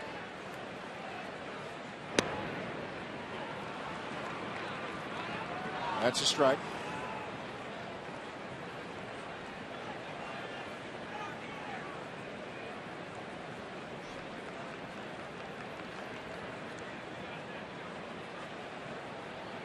Ed Cedar with a quick chat. Marco Estrada. And if you feel confident enough in your bunting, you can. I mean, maybe you can just punch one over the head of Rizzo as close as he is. But the last thing you want to do is pop it up and have him catch it.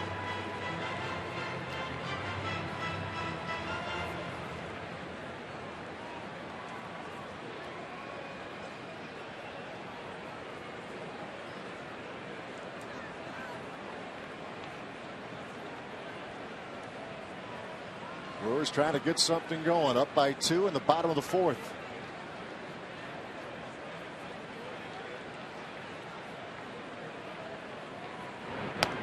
Estrada takes upstairs and the bases are loaded.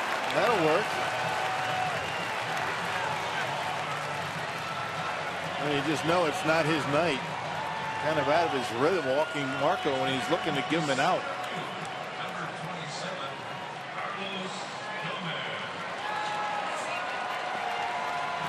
Here's Carlos Gomez. He has walked twice.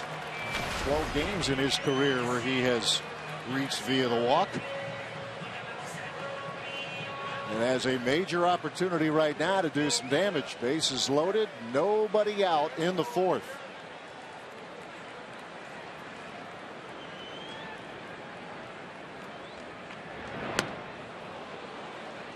Oh and 1.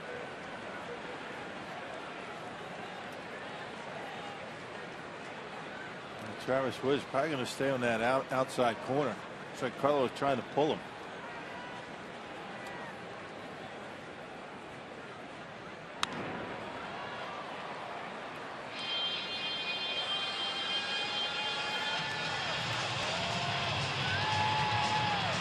Carlos capable of going downtown, but he has yet to hit a slam. 2 strikes or nothing to him.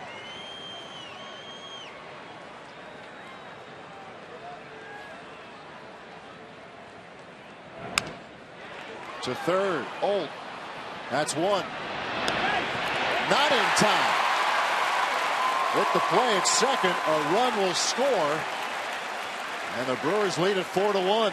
Yeah, already down by 2. I'm surprised he didn't go home with that. I mean, it's awfully difficult to double up Carlos Gomez, even on a ball hit like that, a one hopper. Gomez doing a good job putting the ball in play and ends up getting an RBI out of it.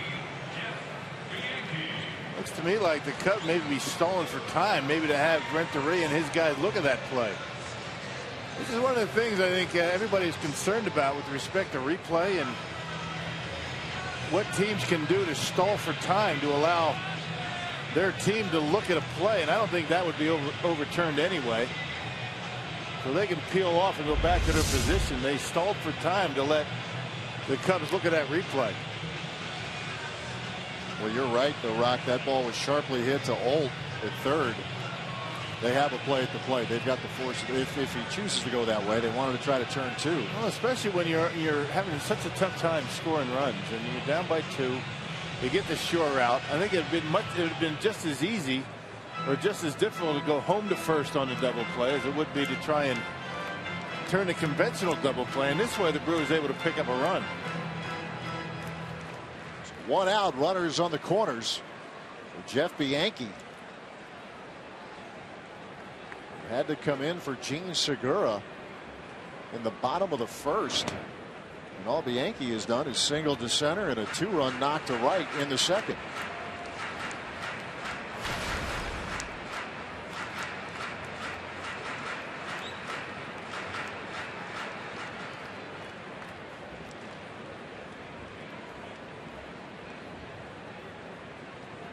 One and 0 to Bianchi.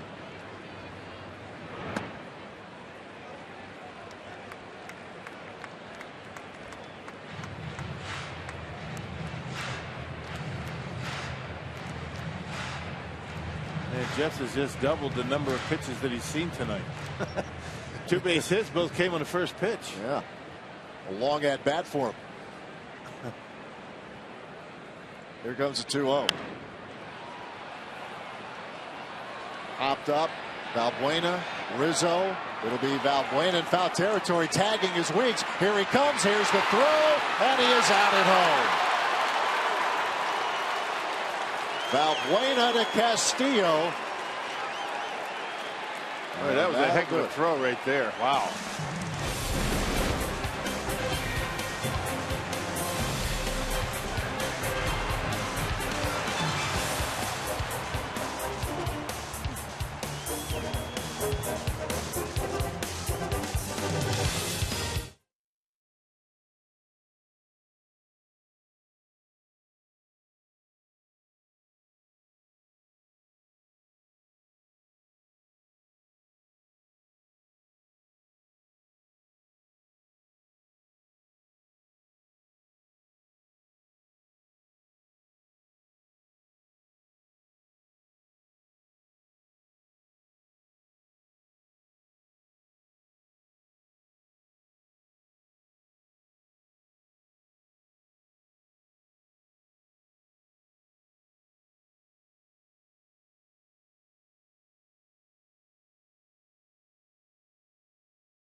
Every slam, every goal, and every game with America's Pregame on Fox Sports 1 and streaming live on Fox Sports Go. Tune in to America's Pregame weekdays at 5 p.m. Central, only on Fox Sports 1. Find Fox Sports 1 on your cable satellite provider. Go to foxsports1.com. Oh, it's some impressive defensive work on behalf of the Cubs. Luis Valbuena catching a foul pop and then throwing a dart to get Ricky Weeks. I didn't think there's any way they're going to get Weeks. I mean, Ricky's still running pretty well. Not as good as he has in the past because of those hamstring injuries, but Valbuena going away. He caught that ball, was going away from home plate, turned and threw a strike into Castillo and made a nice tag. That was a good defensive play to get Weeks. Brewers picked up a run in the fourth. They've scored in 3 of the first 4 innings. Get to this 4-1 count we have right now. Nate Schierholtz leads off the top half of the 5th for the Cubs.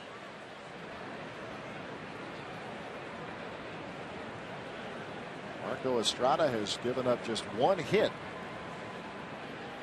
That was the Luis Valbuena home run in the 4th.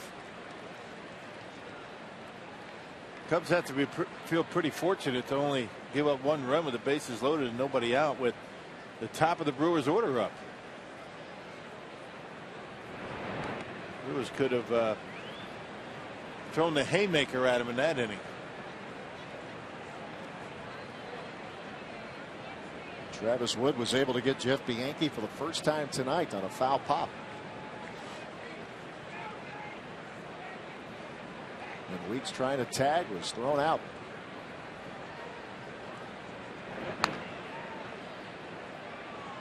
You send the runner 10 times on that play and he makes it 8. I mean, that was a tremendous throw. I mean, right on the money. Had no time to really waste in getting that throw to home. Ed Cedar would have done it every time.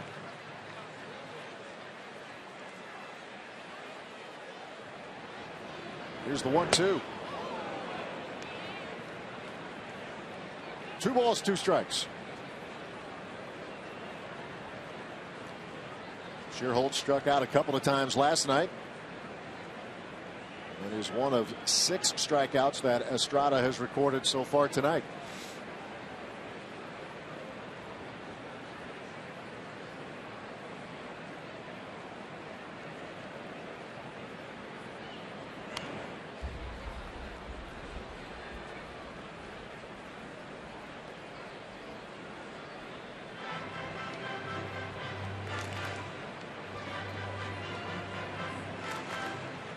Two and two, Estrada versus Schierholtz.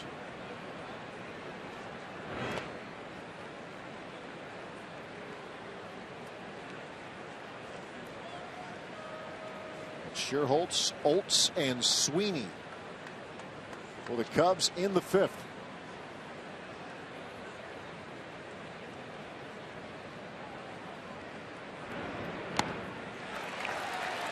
Down goes Schierholtz. Second time he struck out tonight. That's strikeout number 7 for Marco Estrada. Time now for our CarSoup.com trivia question. What is the Brewers' record for the most wins in the month of April? What's the Brewers' record for the most wins in the month of April? That's a good one.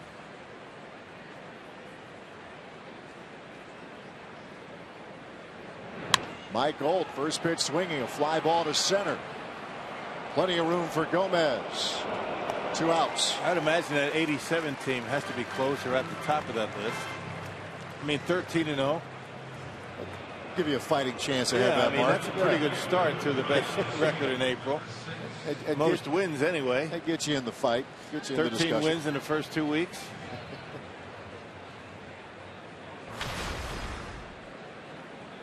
Ryan Sweeney with 2 men out and the base is empty.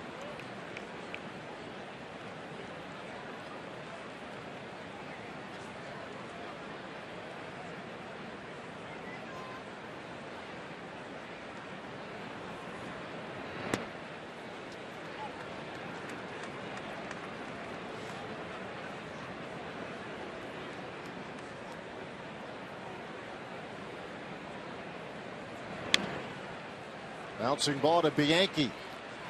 And Estrada retires him 1-2-3 in the 5th. He is on his game tonight. The Brewers lead 4-1.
Inning.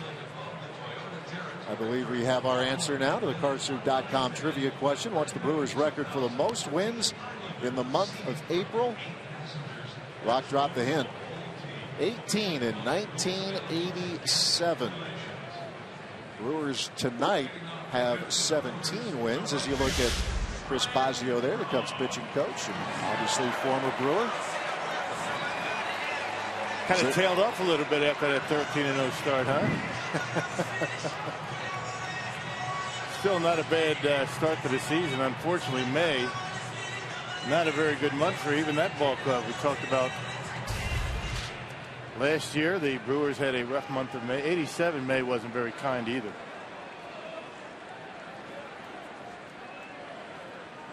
Brewers with 17 wins against just 6 losses going into this game tonight.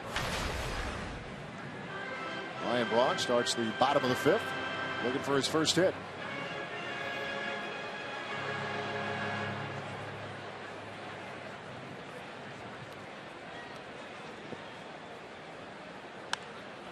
It's a ground ball to second. Valbuena, 1 out. Travis Wood with some help from his defense, to be sure, in that 4th inning. Rock, you suggested it a couple of innings ago. It looks like he's showing signs of settling in a little bit. Yeah, good stuff. And, you know, again, Mike Olden, that one hopper from Gomez, if he goes home to first, might not get the double play, but it would be a 3-1 game and not a 4-1 game.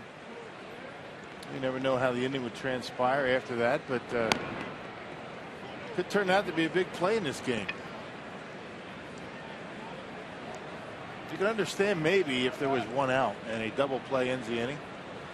There was nobody out. You cut down the run if you can. Ramirez with a fly ball to center. Bonifacio, 2 men out.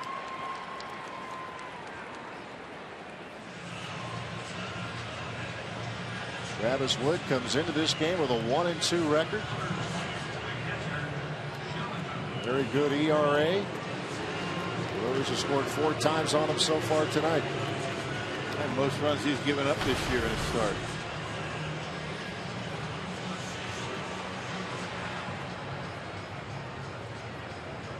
His last outing, 7 innings of 6-hit, 1-run ball. Struck out 9 Arizona Diamondbacks.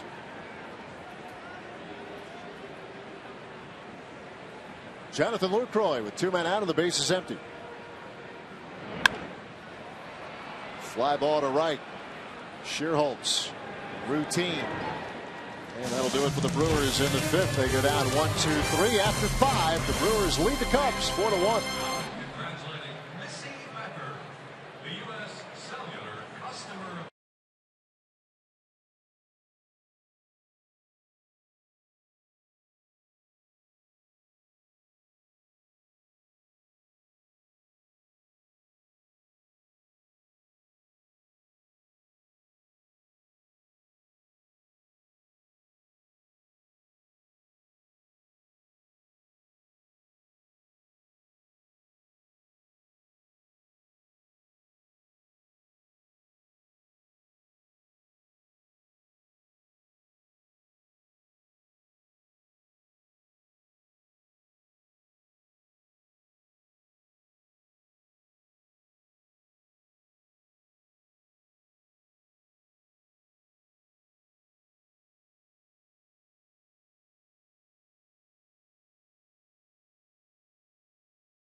Jimmy John's freaky fast delivery of the game. Jeff Bianchi with a 2-run single in the third inning. It's one of his 2 hits tonight. So he had to come in for Gene Segura, who was shaken up. Ryan Braun just going through the warm-up routine in the on-deck circle. Bat made contact with Segura, so Bianchi had to come in, and Bianchi's having himself a good night. That was freaky fast. I mean, going from sitting on the bench to getting in the batter's box and getting a base hit. How much time did he have in between those 2 things? Right? Exactly. A minute, maybe? Always being ready when you're a bench player. As Jeff Russell starts to loosen up in that Cubs bullpen. Pitch count starting to climb for Travis Wood. He's due up second this inning. Wellington Castillo. Fly deep to right in the third.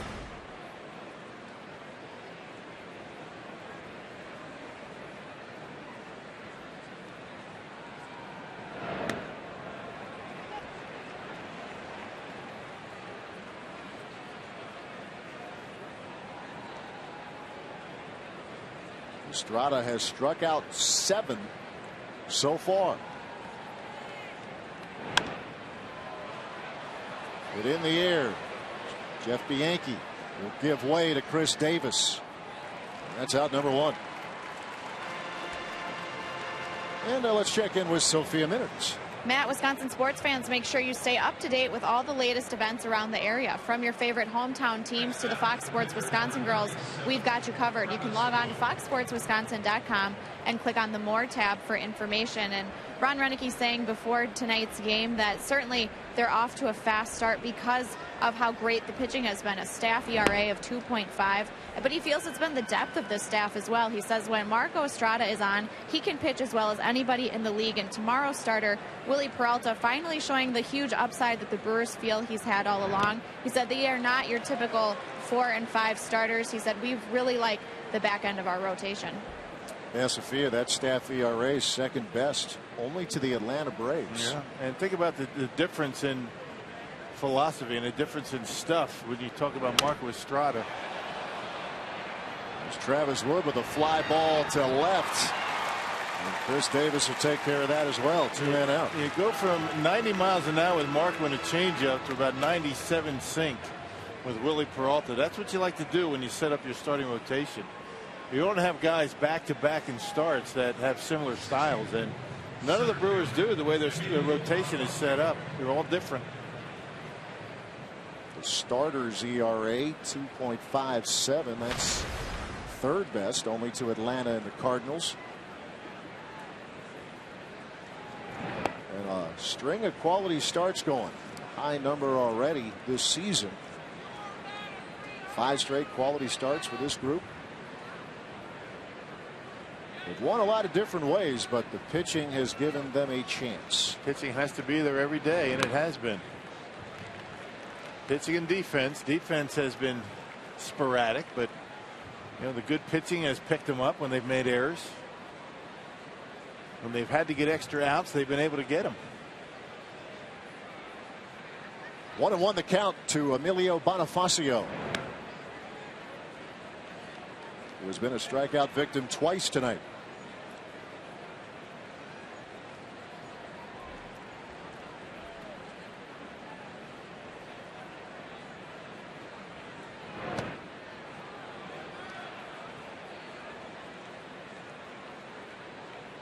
Three balls, 1 strike. Still just 1 hit for Chicago. That was Valbuena's solo homer in the 4th.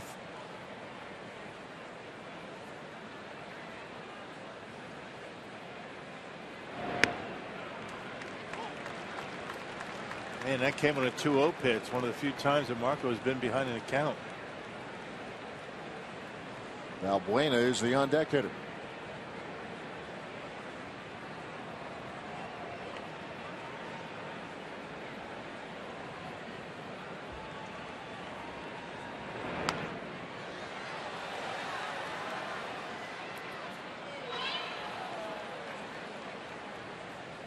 Count holds full to Bonifacio.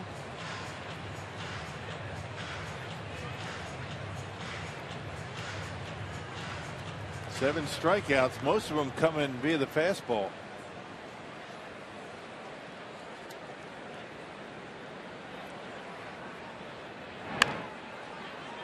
Bouncer to third. Ramirez. Side retired. And again, Estrada puts him down in order. Bottom of the 6th to go with the Brewers leading 4-1.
It's 4-1. As promised earlier in the game, we have the AT&T fan photo of the game. Tweet your photo to #FanPhoto for a chance to be shown in an upcoming game broadcast brought to you by AT&T. That was a nice look.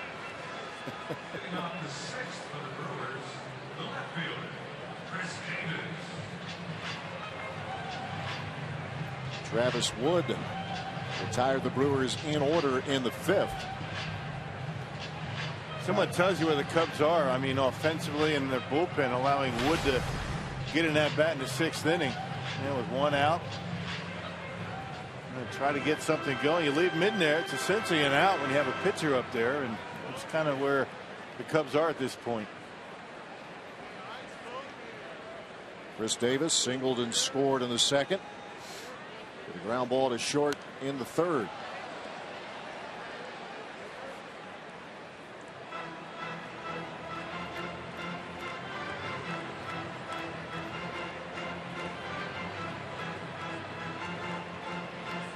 Brewers go into this game having won 5 of their, or actually 6 of their last 7.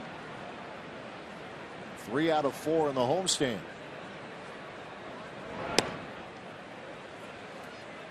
Earlier tonight, the Cardinals fell to the Pirates 6-1. And Atlanta leads the Reds 4-1 through 7.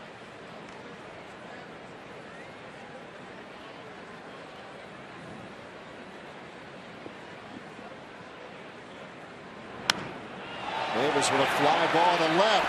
Sweeney will watch it leave the yard. Home run, Chris Davis. And the Brewers move out to a 5-1 lead. Boy, that ball was smoked right there, way back, about halfway up that second deck and left. How about these guys? I'll tell you, they're playing some good baseball. Scoring runs, pitching, making the defensive plays. There's a fastball in. Chris Davis likes it in there and knocks it out of here. No chance that's staying in the ballpark.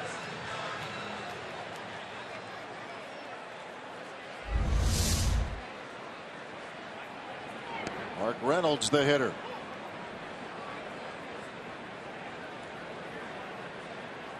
Third of the year for Chris Davis.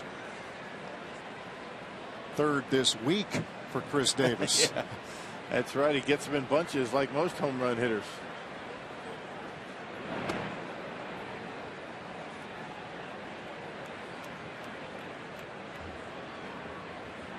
One and one the count to the Brewers' first baseman.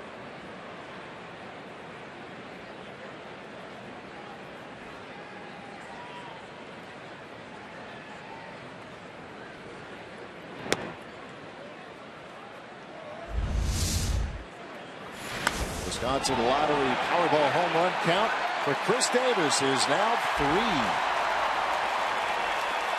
I guess it wasn't halfway up. First row, second deck. It was a shot. I was trying to be nice. The fly ball that will carry out of play. Gave that a good poke. I'd say Chris Davis about as quick as it comes on the inside part of the plate. But when he's going well, he covers the outside pretty well too, taking that ball in the right center.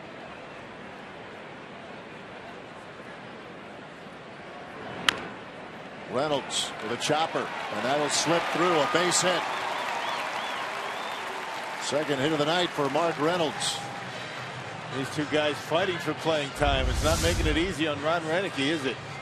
Cut fastball that leaked out down the heart of the plate, and Davis, I should say Reynolds, able to chop it into center field. So he was doing a good job making contact tonight. Only struck out twice. That's hit number 7 for Milwaukee. Ricky Weeks has one of them. Was hit by a pitch in the 4th. A 4-run lead for the Brewers. Runner on and nobody out in inning number 6.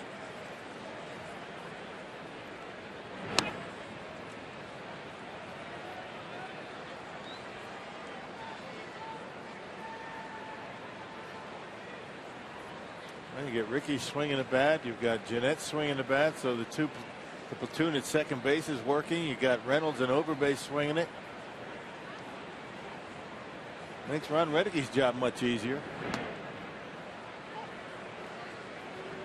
Keep going back, the difference through the first almost month of the season. He can make changes because he wants to, because for matchups, as opposed to out of necessity a year ago with all the injuries that this team went through. Man, with the playing time, it's going to make them much more effective coming off the bench. Pinch hitting, getting at bats, they've had success. There's a well hit ball to center. Bonifacio has it tracked. And that's out number 1.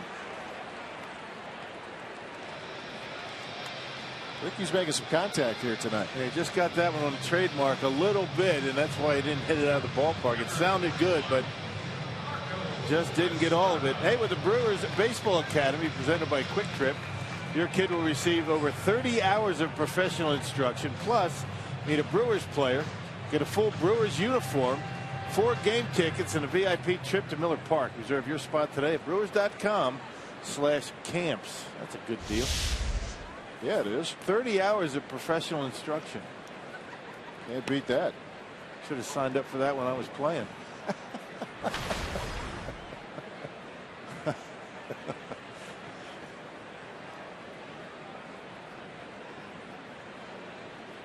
There you see what Marco has done at the plate, but it's what he's done on the mound so far that is getting everybody's attention. He's pitched 1 hit ball through 6. Has not worked out of the stretch all night.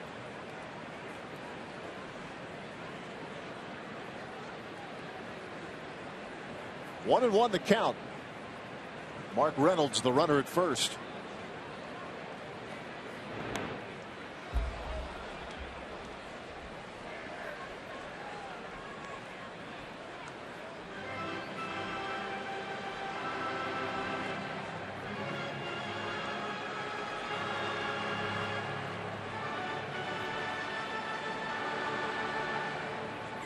For tonight, the most earned runs that Wood had allowed in a game was 3. That was to the Phillies. And that was his first start of the season. There's Scooter taking it all in. He's off to a good start this year.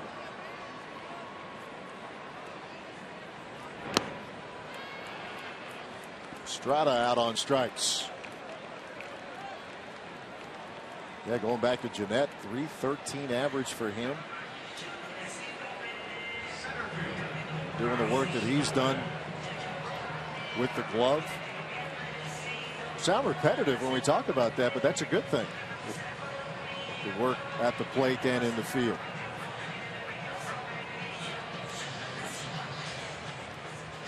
This will end the night for Travis Wood.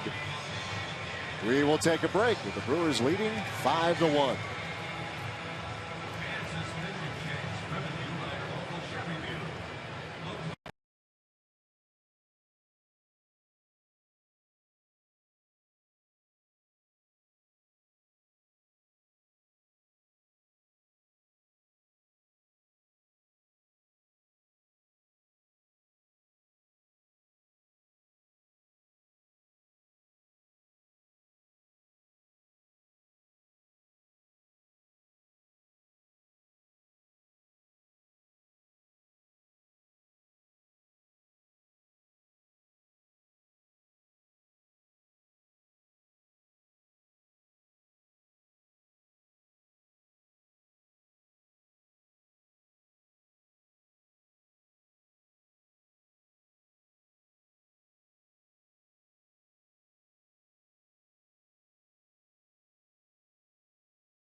The Cubs now on FoxSportsWisconsin.com, and later read reaction from the locker room plus analysis from Tyler Mason.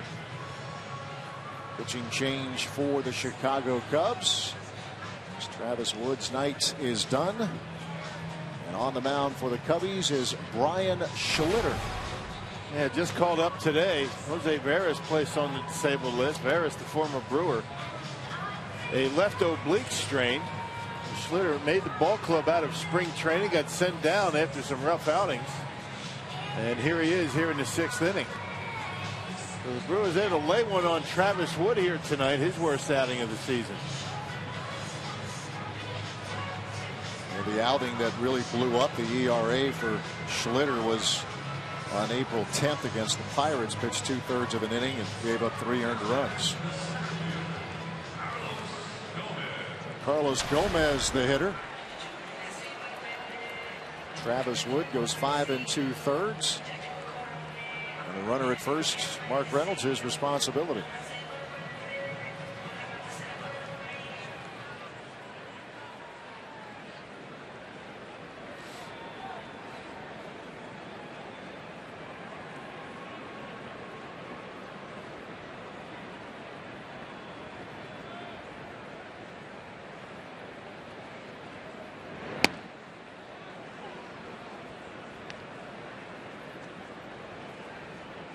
Schlitter, 28 years old, born in Oak Park, Illinois.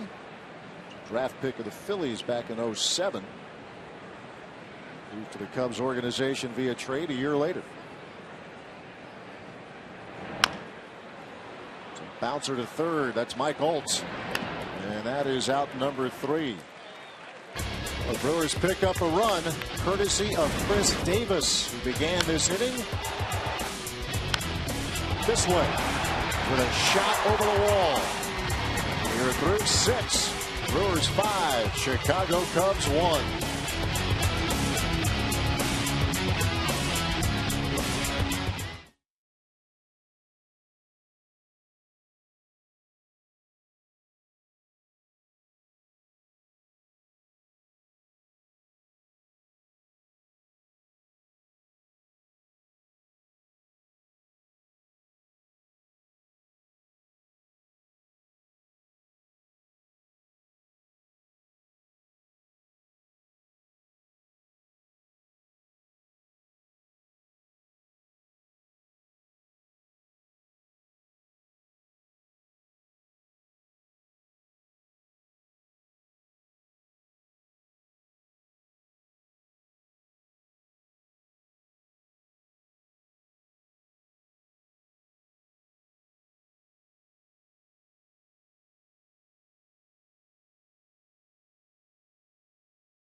This concert is brought to you by Southwest Airlines. Find our fares online only at southwest.com. The Wisconsin Lottery, reminding you to please play responsibly. And by Miller Lite, now in the original can. It's Miller time.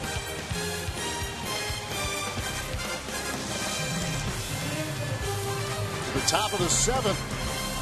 The Brewers leading the Chicago Cubs 5-1. And business hopping over by the Euchre statue, unveiled yesterday. The front row. I think you could take some pictures before and after ball games. They do not allow you to do that during the game, so you don't disrupt the folks up there watching the game. That was a good time yesterday. Robin Yount, Raleigh Fingers, Ken Sanders, Gorman, Gantner, Jerry Augustine. That was a good time, the ceremony, and we all marched on up to the terrace level, which I was a little bit shaky on. That's up there. Take that look down. And yeah, just look across. Don't look down. It was fun last night visiting with Mr. Yount and Mr. Fingers up here in the booth. Yeah, the wealth of baseball knowledge that those two guys have, and it's good to get their thoughts on things and what's going on. Longtime friends of Uke. Robin and Uke spent a lot of time together in the offseason. Arizona. Ride their Harleys. Luis Valbuena. Strikeout victim number 8. Well, it's been one of those nights for Marco where he's had nothing but success with every one of his pitches. There's that high fastball that he's been able to use for the strikeouts. It's usually the changeup for the strikeouts. Curveball first pitch to get ahead, to get a ground ball there, and a changeup that's always there for him. And really hasn't had to use it as much tonight as he has in the past. Hardly ever makes a mistake with that pitch. So Marco Estrada, with 1 out in the 7th inning, has not pitched out of the stretch. That's how good he's been.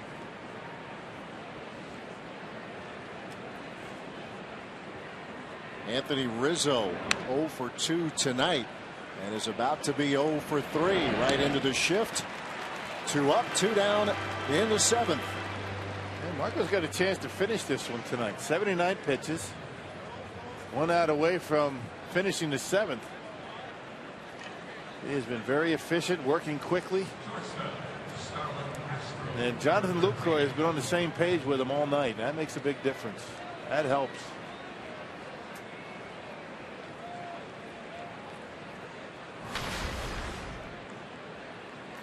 Starlin Castro. Fly to center and a fly to right for him tonight. And a big swing and a miss.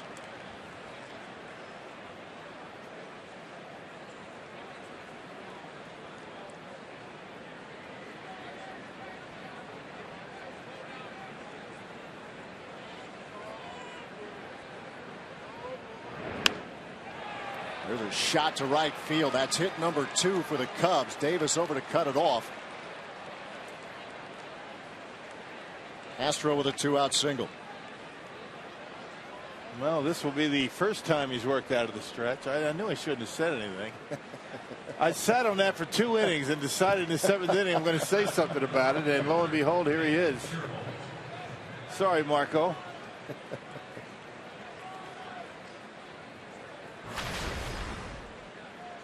Well, we have to report, right? Yeah, absolutely. We're only the messengers. Well, we can't be superstitious. We have no bearing on what goes on down there, good or bad. We're 0-0 up here. Pulling for him. Yeah, we're 0-0. No matter what we say, it has no bearing. Remember that, good and bad.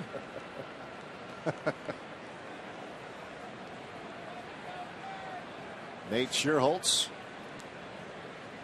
Castro at first. 2 outs in the 7th.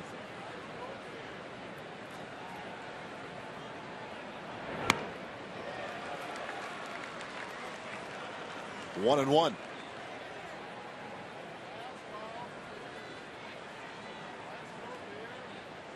A tough series so far for Schierholtz. He does have 1 hit, but he has struck out 4 times. Twice last night and twice so far tonight.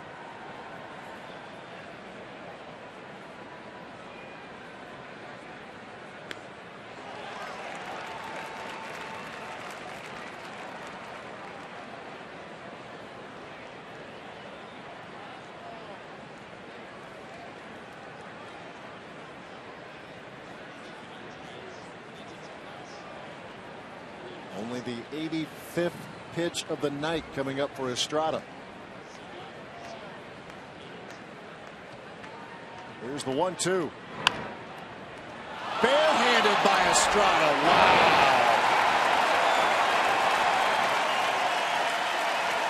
I'd smile too.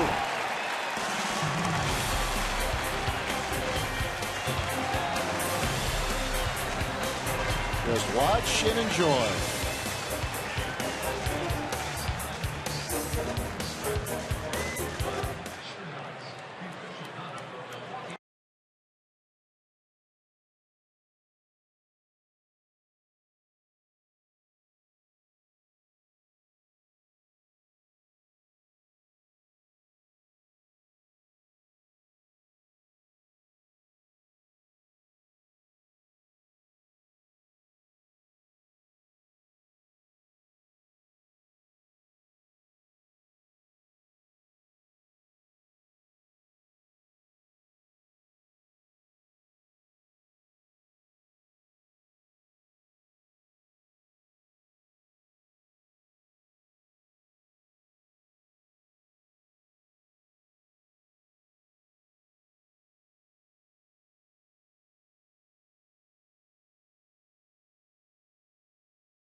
the 7th we go at Miller Park with the Brewers on top of the Cubs 5-1. Jeff Bianchi, who is 2 for 3 tonight, will lead things off. Brian Schlitter, who recorded the final out of the 6th, stays in there. Wendy's at the plate. Bianchi had to come in for Gene Segura. And he has done very well, has Bianchi. No update on Segura. So no news on his injury that happened in the first inning. Hit by a bat. Ryan Braun getting loose on the top step of the dugout, hit him, and had to leave the ball game. Yeah, the definition of a fluke. Yeah. There's a pop up that Rizzo will handle for out number 1.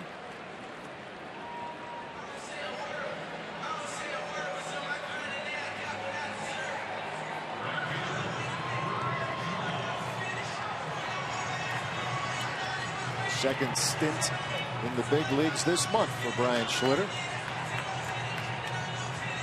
Here's Ryan Braun with 1 out. He had 3 saves down in Iowa in AAA when he was down, and got a fastball, a slider, and he'll also flip up a split-fingered fastball from time to time.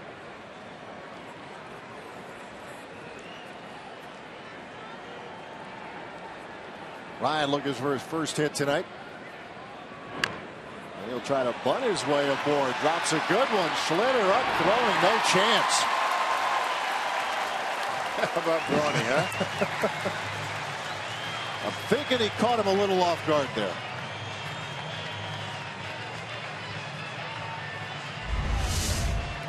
Check this out. He just drops it down. You know that third baseman Old is way behind the bag, and no chance at first base. That is our non-stoppable play, brought to you by Southwest Airlines. Bunt single for Ryan Braun.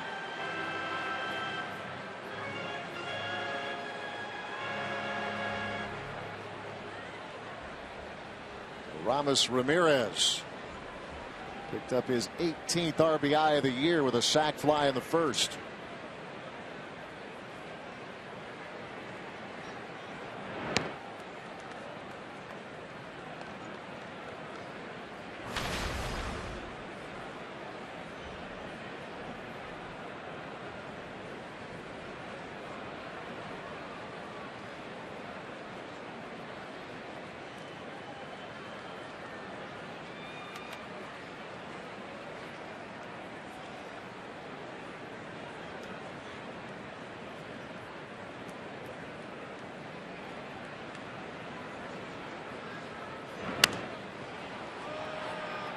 Hit softly. Valbuena. 2 men out.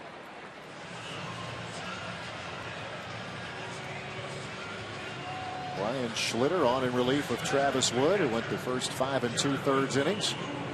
Gave up 7 hits. Season high 5 runs. Walked 3, struck out 2.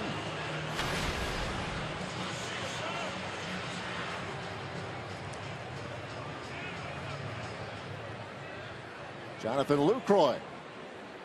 2 outs. Ryan Braun at first.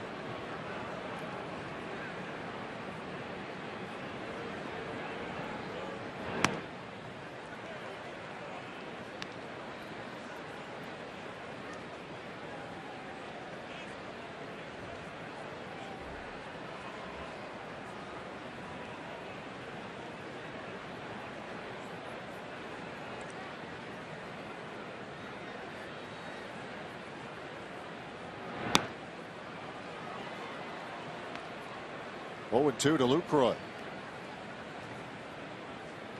Locating that heater pretty well. Talking about Brian Schlitter, 6'5", 240 pounds. Menacing looking figure up there in the mound, isn't he? He got the long locks going. Big frame. Facial hair. It's a ground ball to Olt. The play is at second. And that'll do it for the Brewers in the 7th. One single and that's it for the home team. But the Brewers lead the Cubs 5-1.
pitch. We go to the top of the 8th inning. Marco Estrada back out on the hill, ready to take over again this inning. This is the deepest he's gone into a ball game yet this season. No surprise, though. He's had very efficient games this year. This one is most efficient. You know, we talk about the efficient use of his pitches, and tonight it's all about location. Not only is he using all his pitches, his changeup a good pitch, but that fastball with good locations has really gotten him to go deep in the ball game. All right, we're going to catch up with the Brewers after the ball game. Brewers Live is coming up. Also try to get you an update on the Gene Segura injury. Very freak accident. We'll show it to you again in Brewers Live and get you an update. Augie's going to stick around and talk a little more baseball with Matt and Rock. All right, Augie, you just touched on it with what Marco has done so far. Efficient, the word. We've heard that a lot, but it's a good thing, and Marco has been very efficient here today. Yeah, there's no question. When you look at what he's done from the beginning of the ball game, he really early in the ball game established his fastball down. And when he established that fastball down, and you're a good changeup pitcher, you use both pitches down. That makes that fastball up in the zone very effective. And the one thing he's been doing tonight is really effectively using that fastball up in the zone. I'll tell you what I think's happening tonight, Jerry, is I think the game plan against the Cubs was going to be go with the fastball, because the success that Marco has had throughout his career, 4-0 coming in, these guys have to be coming into this game thinking changeup. He really hasn't been using too many of them. Yeah, and that's right. And he throws them for strikes. You know, the one thing he did, when you're a changeup pitcher like Marco, they know what you're going to do. You have to come out, though, and still be efficient with it and command the strike zone. And he did that early in the game. Kept the ball down, used all his pitches, used that breaking ball. But then all of a sudden he started getting that ball up in his zone, that fastball right in that spot up in his zone where it's hard to lay off of. And it's really helped him get as far as he has in the ball game. And most of his strikeouts are with fastballs tonight. Yes, he has. And that's going to happen when you got people looking for that changeup. That fastball in different locations can be really effective. And that's what he's doing. He has yet to walk a hitter. He has struck out 8. Has surrendered only 2 hits. Solo homer and a single. That's it. Holt with a fly ball to right. Back goes Braun, and he'll play it off the wall. Holt with the turn, and he'll be held to a long single. How about that throw? Money. I mean, little things that you see throughout the game that really don't stick out to most people. But, I mean, Braun plays that ball off the wall very well. Spins around and throws a one-hop strike to second base. Check him out. And here's a guy new to right field, and particularly at Miller Park. Look at this throw. Right on the money, and he holds Holt to a single.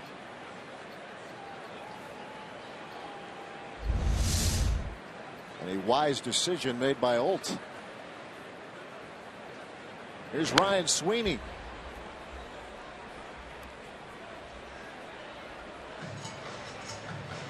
Now it's my turn to jinx Estrada. Talking about he's only given up the 2 hits, and right on cue, Mike Holt bangs one off the wall. But played very well by that guy, Mr. Braun.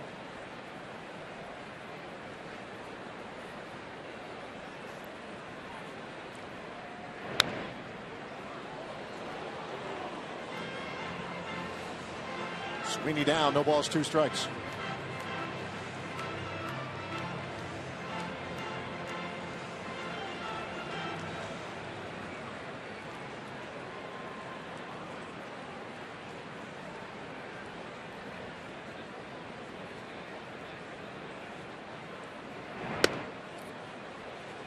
Thank Augie for checking in with us. We'll hear from him and Craig Kashawn, of course, in Brewers Live postgame as Will Smith gets loose. Certainly the foremost authority on pitching amongst this Fox Sports Wisconsin group. Yes, I would be a distant last in whatever group you want to put together.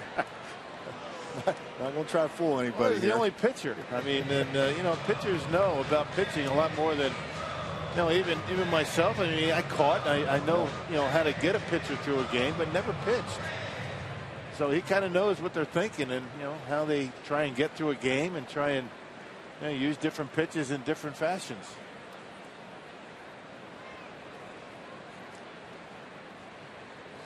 One, 2 to Sweeney.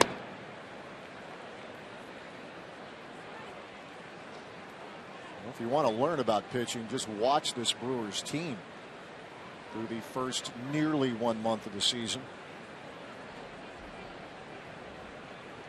starters and bullpen.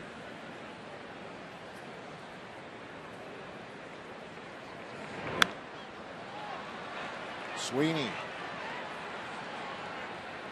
Handled by Bianchi. One out.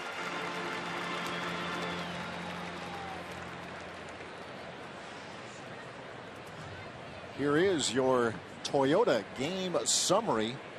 The Brewers doing their damage against Travis Wood. 5-8-0 for the Brewers. 1 run, just 3 hits for the Cubs.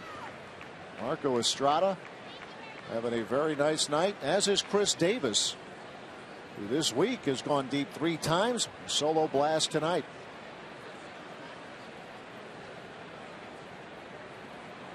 Wellington Castillo, the hitter.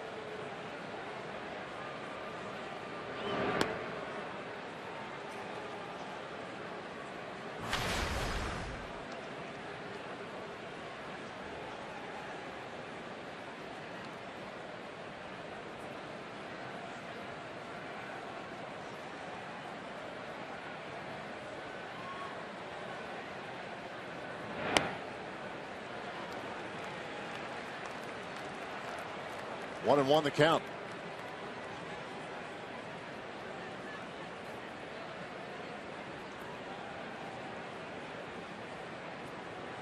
Estrada with a look in to his catcher Jonathan Lucroy, and here comes pitch number 100 tonight.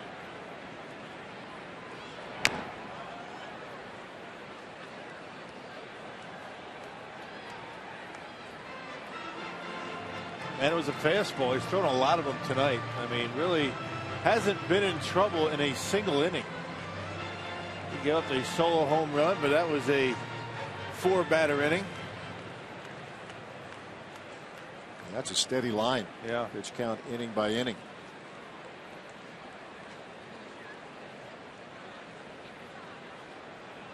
Here comes the 1-2. You say, how can he be so efficient with his pitches, and his pitch count in good shape with 8 strikeouts? Normally going to be using a lot of pitches to strike guys out, but he hasn't walked anybody. That helps a lot.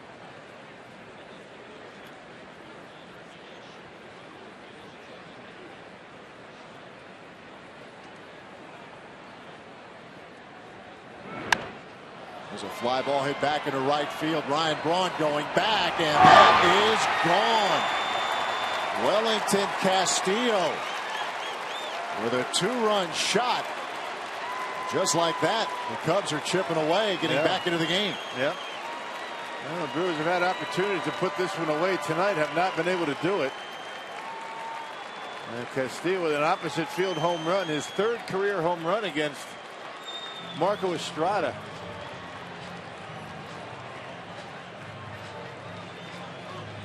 Yeah, he came in. He now has 4 career hits against Marco, 3 of them long shots. Yeah, that fastball up and away is much easier to get to and drive than to pitch up and in. Most of his strikeouts have come on pitches up, the fastball, but they've been up over the plate or up and in, not up and away. Pitching coach Rick Kranitz out for a visit.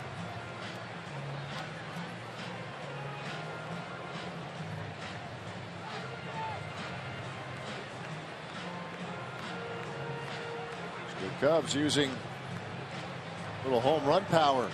Valbuena with a solo shot in the 4th. And a 2-run blast a moment ago from Wellington Castillo.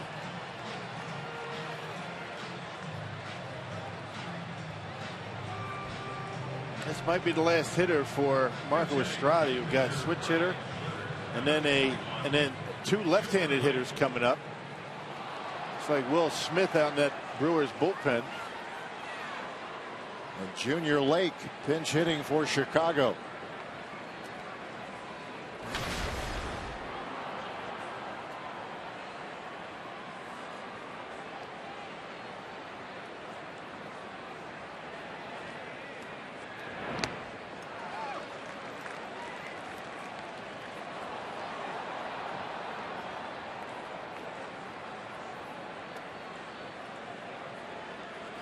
Lake 1 for 3 in his career against Estrada.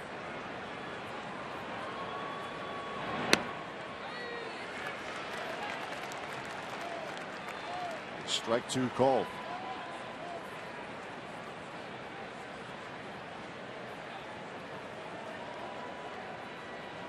A 2-run lead for the Brewers in the 8th.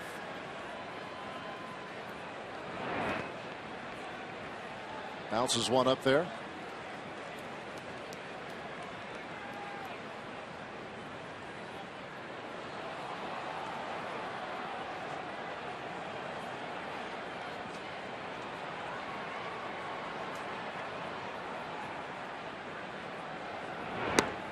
Goes down swinging.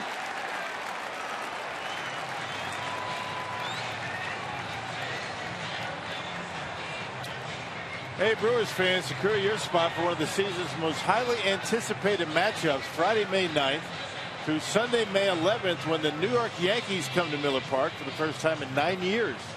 Call 414-902-4000 or visit Brewers.com today. Ron Renicky making his way to the mound, and the night is done for Marco Estrada. Brewers up by 2. We'll be back.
Series finale, homestand finale tomorrow. Your matchup, Jason Hamill for the Cubs. He too off to a good start on the mound. And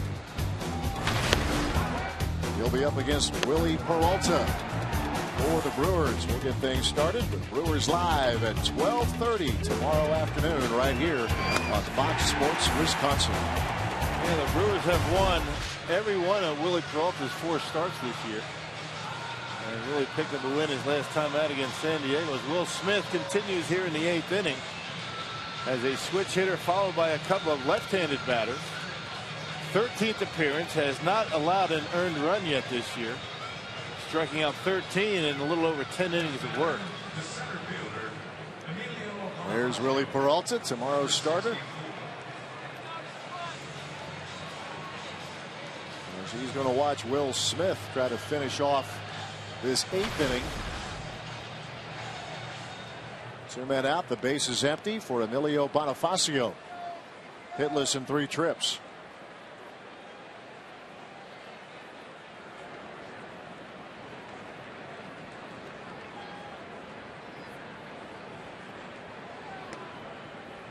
Brewers bullpen, 2.35 ERA. Opposing hitters just 2.02 against it.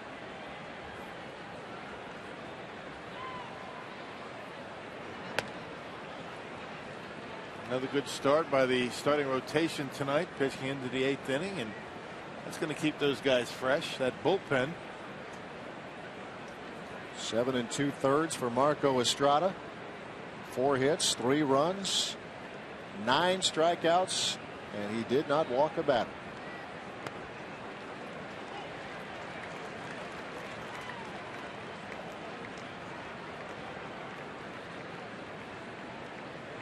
Two and 1 to Bonifacio.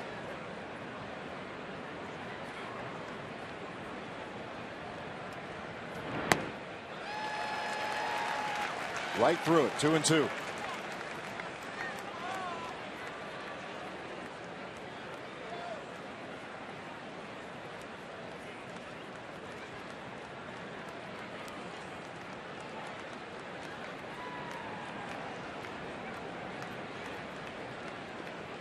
Here comes the 2-2.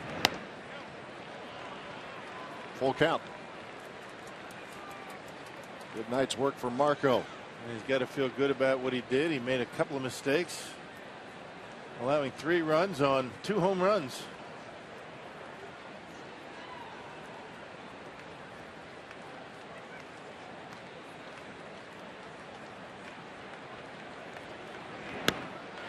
Got him.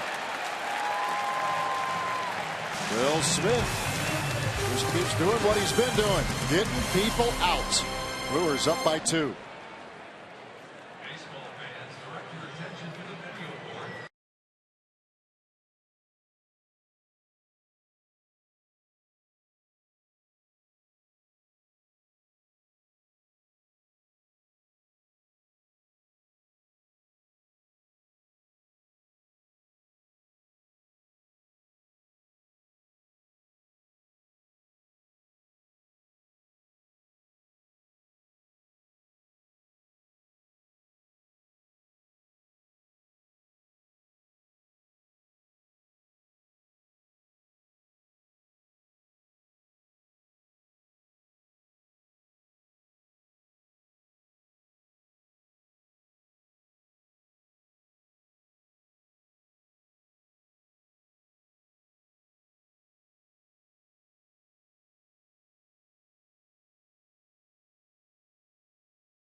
Cubs 5-3. And now for tonight's shining moment, brought to you by the Marshfield Clinic. We talked about Estrada's pitching work. Helped himself there with a nice bare hand stab. Risky business to do that with your pitching hand, but no harm, no foul there as Estrada fielding the position very, very well. Yeah, you'd rather not see Marco or any one of your pitchers grab one barehanded. That not hit all that hard, but they got the out. He's okay. Pedro Strop continues here in the bottom of the 8th inning for the Cubs. A .432 earned run average for the big, tall right-hander. He's got a good arm. He's 0-2. He's got 12 strikeouts, though, in 8 1/3 innings of work. He's on in relief of Brian Schlitter, who came in for Travis Wood. Schlitter went an inning in the 3rd, gave up just 1 hit. Pitched well. Chris Davis. A couple of hits tonight, including a solo homer in inning number 6.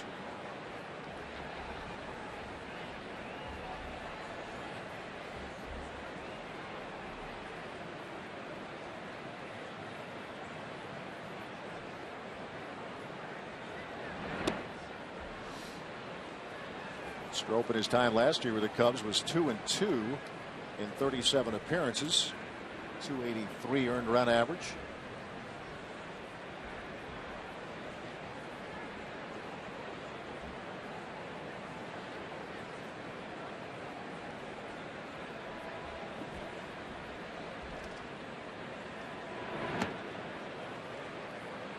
Davis takes inside. 2 balls, 1 strike.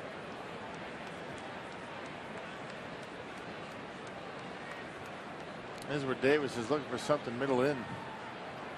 That's what he hit out of the ballpark his last time up.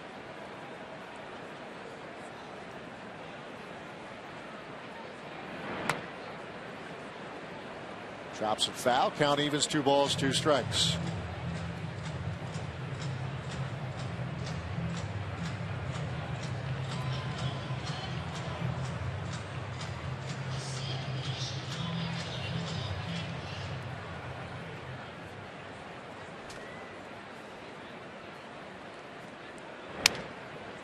Davis with a ground ball to short. Starlin Castro, 1 out.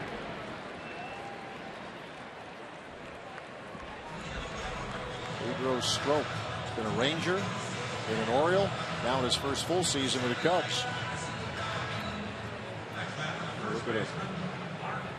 2 more members of that Brewers staff, Mr. Garza and Mr. Gallardo. Matt pitching very, very well last night. Yeah. And Giovanni has been very good in his starts this year. And you never guess who's warming up in that Brewers bullpen once again. Francisco Rodriguez. Seems like every night he's getting into a game. That's a good thing. Yeah. That means the Brewers are in position to win games, but boy, another appearance for the Brewers closer. I think Rodriguez is looking for maybe like an 8 or 9 run win one time to give K-Rod some time off. Hard to be picky, Hal, but yes, you are right. He would like to get one of those 10-2 kind of games in his favor. Right. Maybe get some work for Wei Chung Wong and let him pitch a couple of innings with a nice big lead.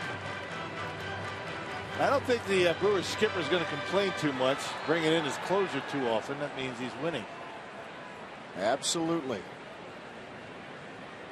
0-2 to Reynolds.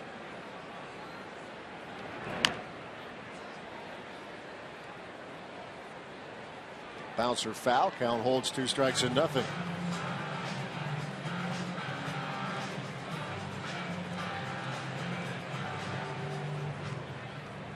Reynolds with 5 homers on the season.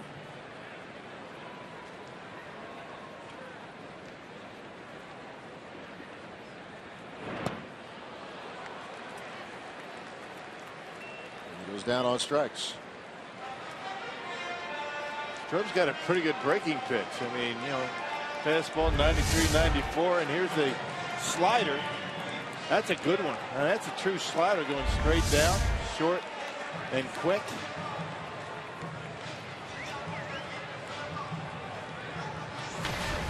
Two outs, nobody on. Ricky Weeks singled to left and scored in the second.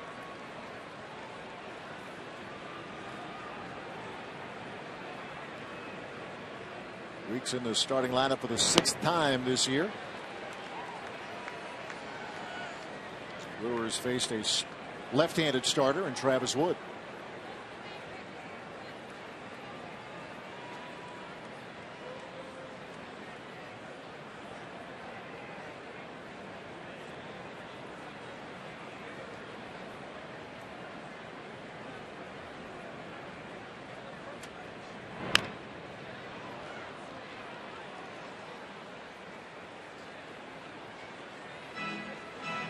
Cubs bullpen, as much as it has had its issues this season, has been so far so good in this series. Yes, it has. It's not allowed to run.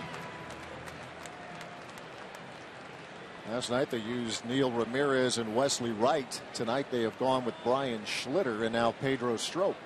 And Weeks goes down swinging. 1, 2, 3, 8 for the Brewers. We are through 8. And here comes K-Rod looking to close it out one more time. I've been saying one more time a lot. Keep going, K-Rod. Brewers up 5-3.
for the Brewers, Elian Herrera in the game now in right field, and Scooter Gennett will be at second base.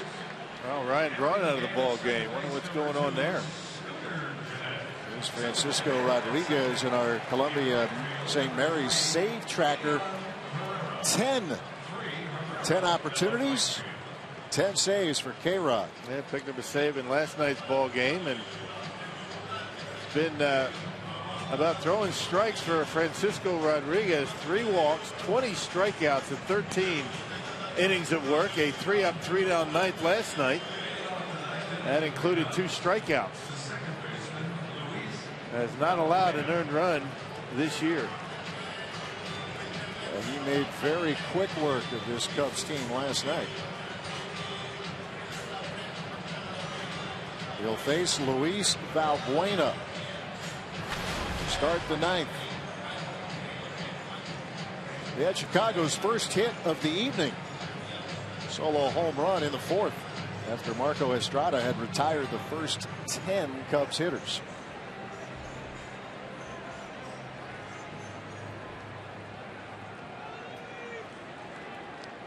So here's Francisco Rodriguez.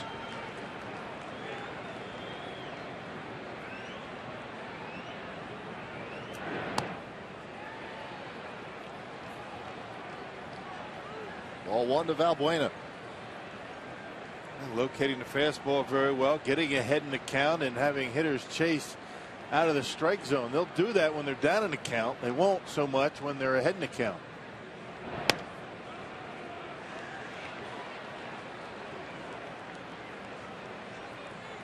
Valbuena will be followed by Anthony Rizzo and then Starling Castro, the 2, 3, and 4 hitters in the lineup for Chicago. That's a heavy workload right there.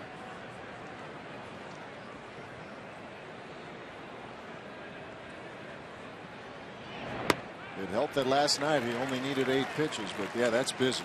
It's a busy stretch. Every time you get up, I mean, it takes its toll on you. He's had 2 days off this week.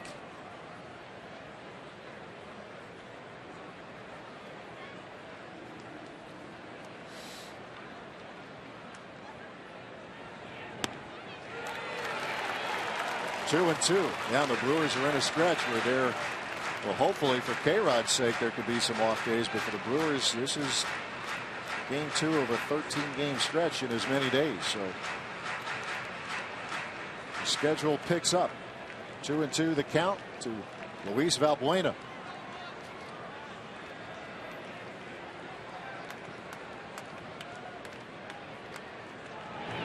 Strike 3 swing. The signature changeup from K-Rod.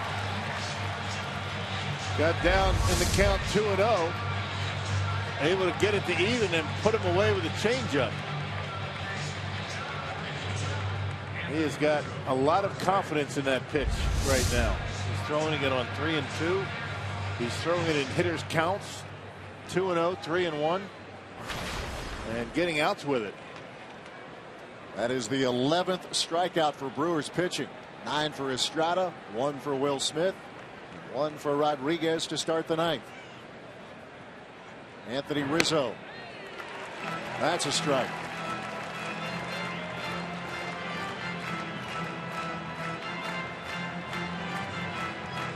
Guy on deck's been swinging the bat better than anybody on this Cubs team right now, so you don't want to have Rizzo reach.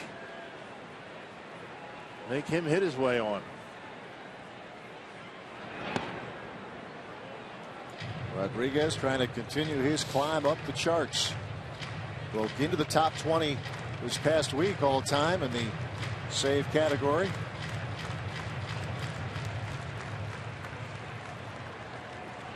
.314 for him. Tied for 18th coming into this one.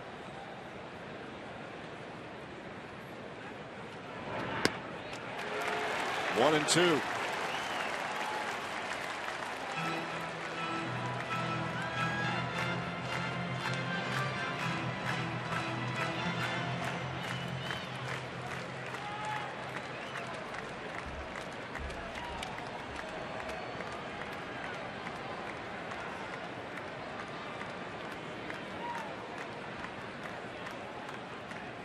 And the 1-2. Line drive. Jeanette. 2 men out.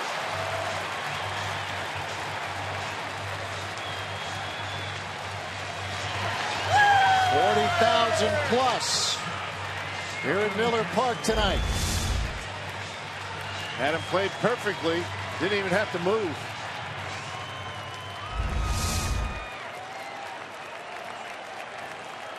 Cubs down to their final out. Get a look at part of that crowd of better than 40,000. Starlin Castro. 2 outs and nobody on.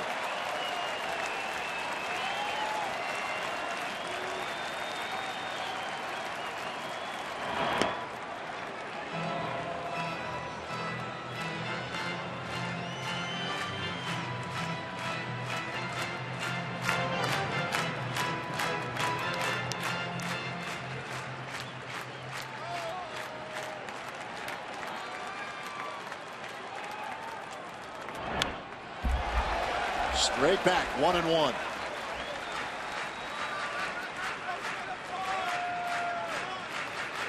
Brewers closing in on win number 18.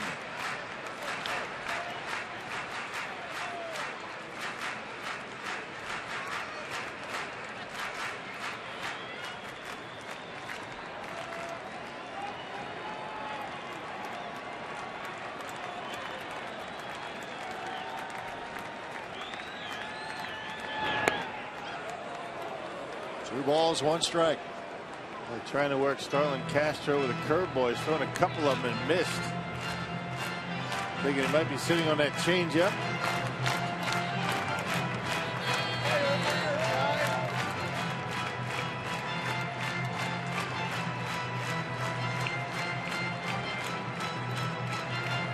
Rodriguez at the moment tied with Francisco Cordero. 10 save ops to start a year. 10 save conversions.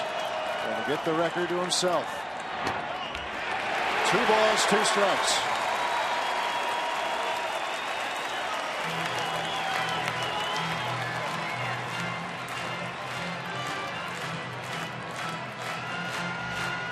One strike away.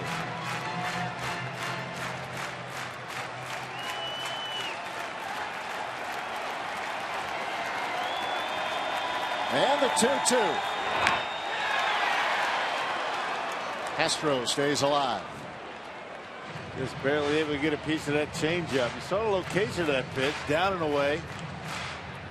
And the best thing you can do with that is foul it off.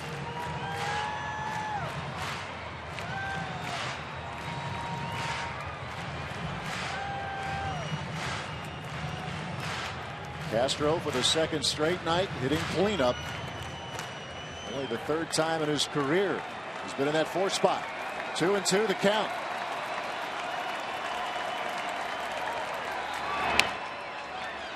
A bouncer. Bianchi throwing out at first. Game over. Maybe. See it. We'll see if there's going to be a review here. Hold everything. Well, why not? Rick Renteria, why not go to a replay? He hasn't asked for one tonight. He can request one.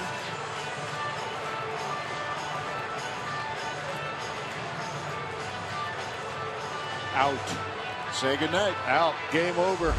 Not official yet. They're going to have to take a look at it. But Exmo has him out by half a step. You don't blame Rick Renteria. I'd have done the same thing. Oh, absolutely. Why not?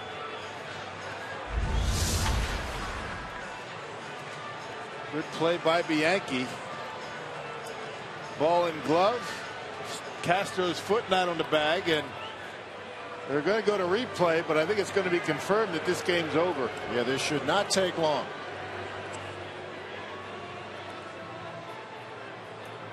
Well, as you said, if you're Chicago, you do it. Game over. And that's why. Replay confirms it. And Francisco Rodriguez sets a franchise record. 11 save ops, 11 save conversions. in the month of March/April. Win number 18 for the Brewers. 5-3. The Brewers beat the Cubs. Let's send it down to Craig Deshawn and Jerry Augustine. Brewers Live postgame. Well, the train just keeps rolling right along, doesn't it? Big money.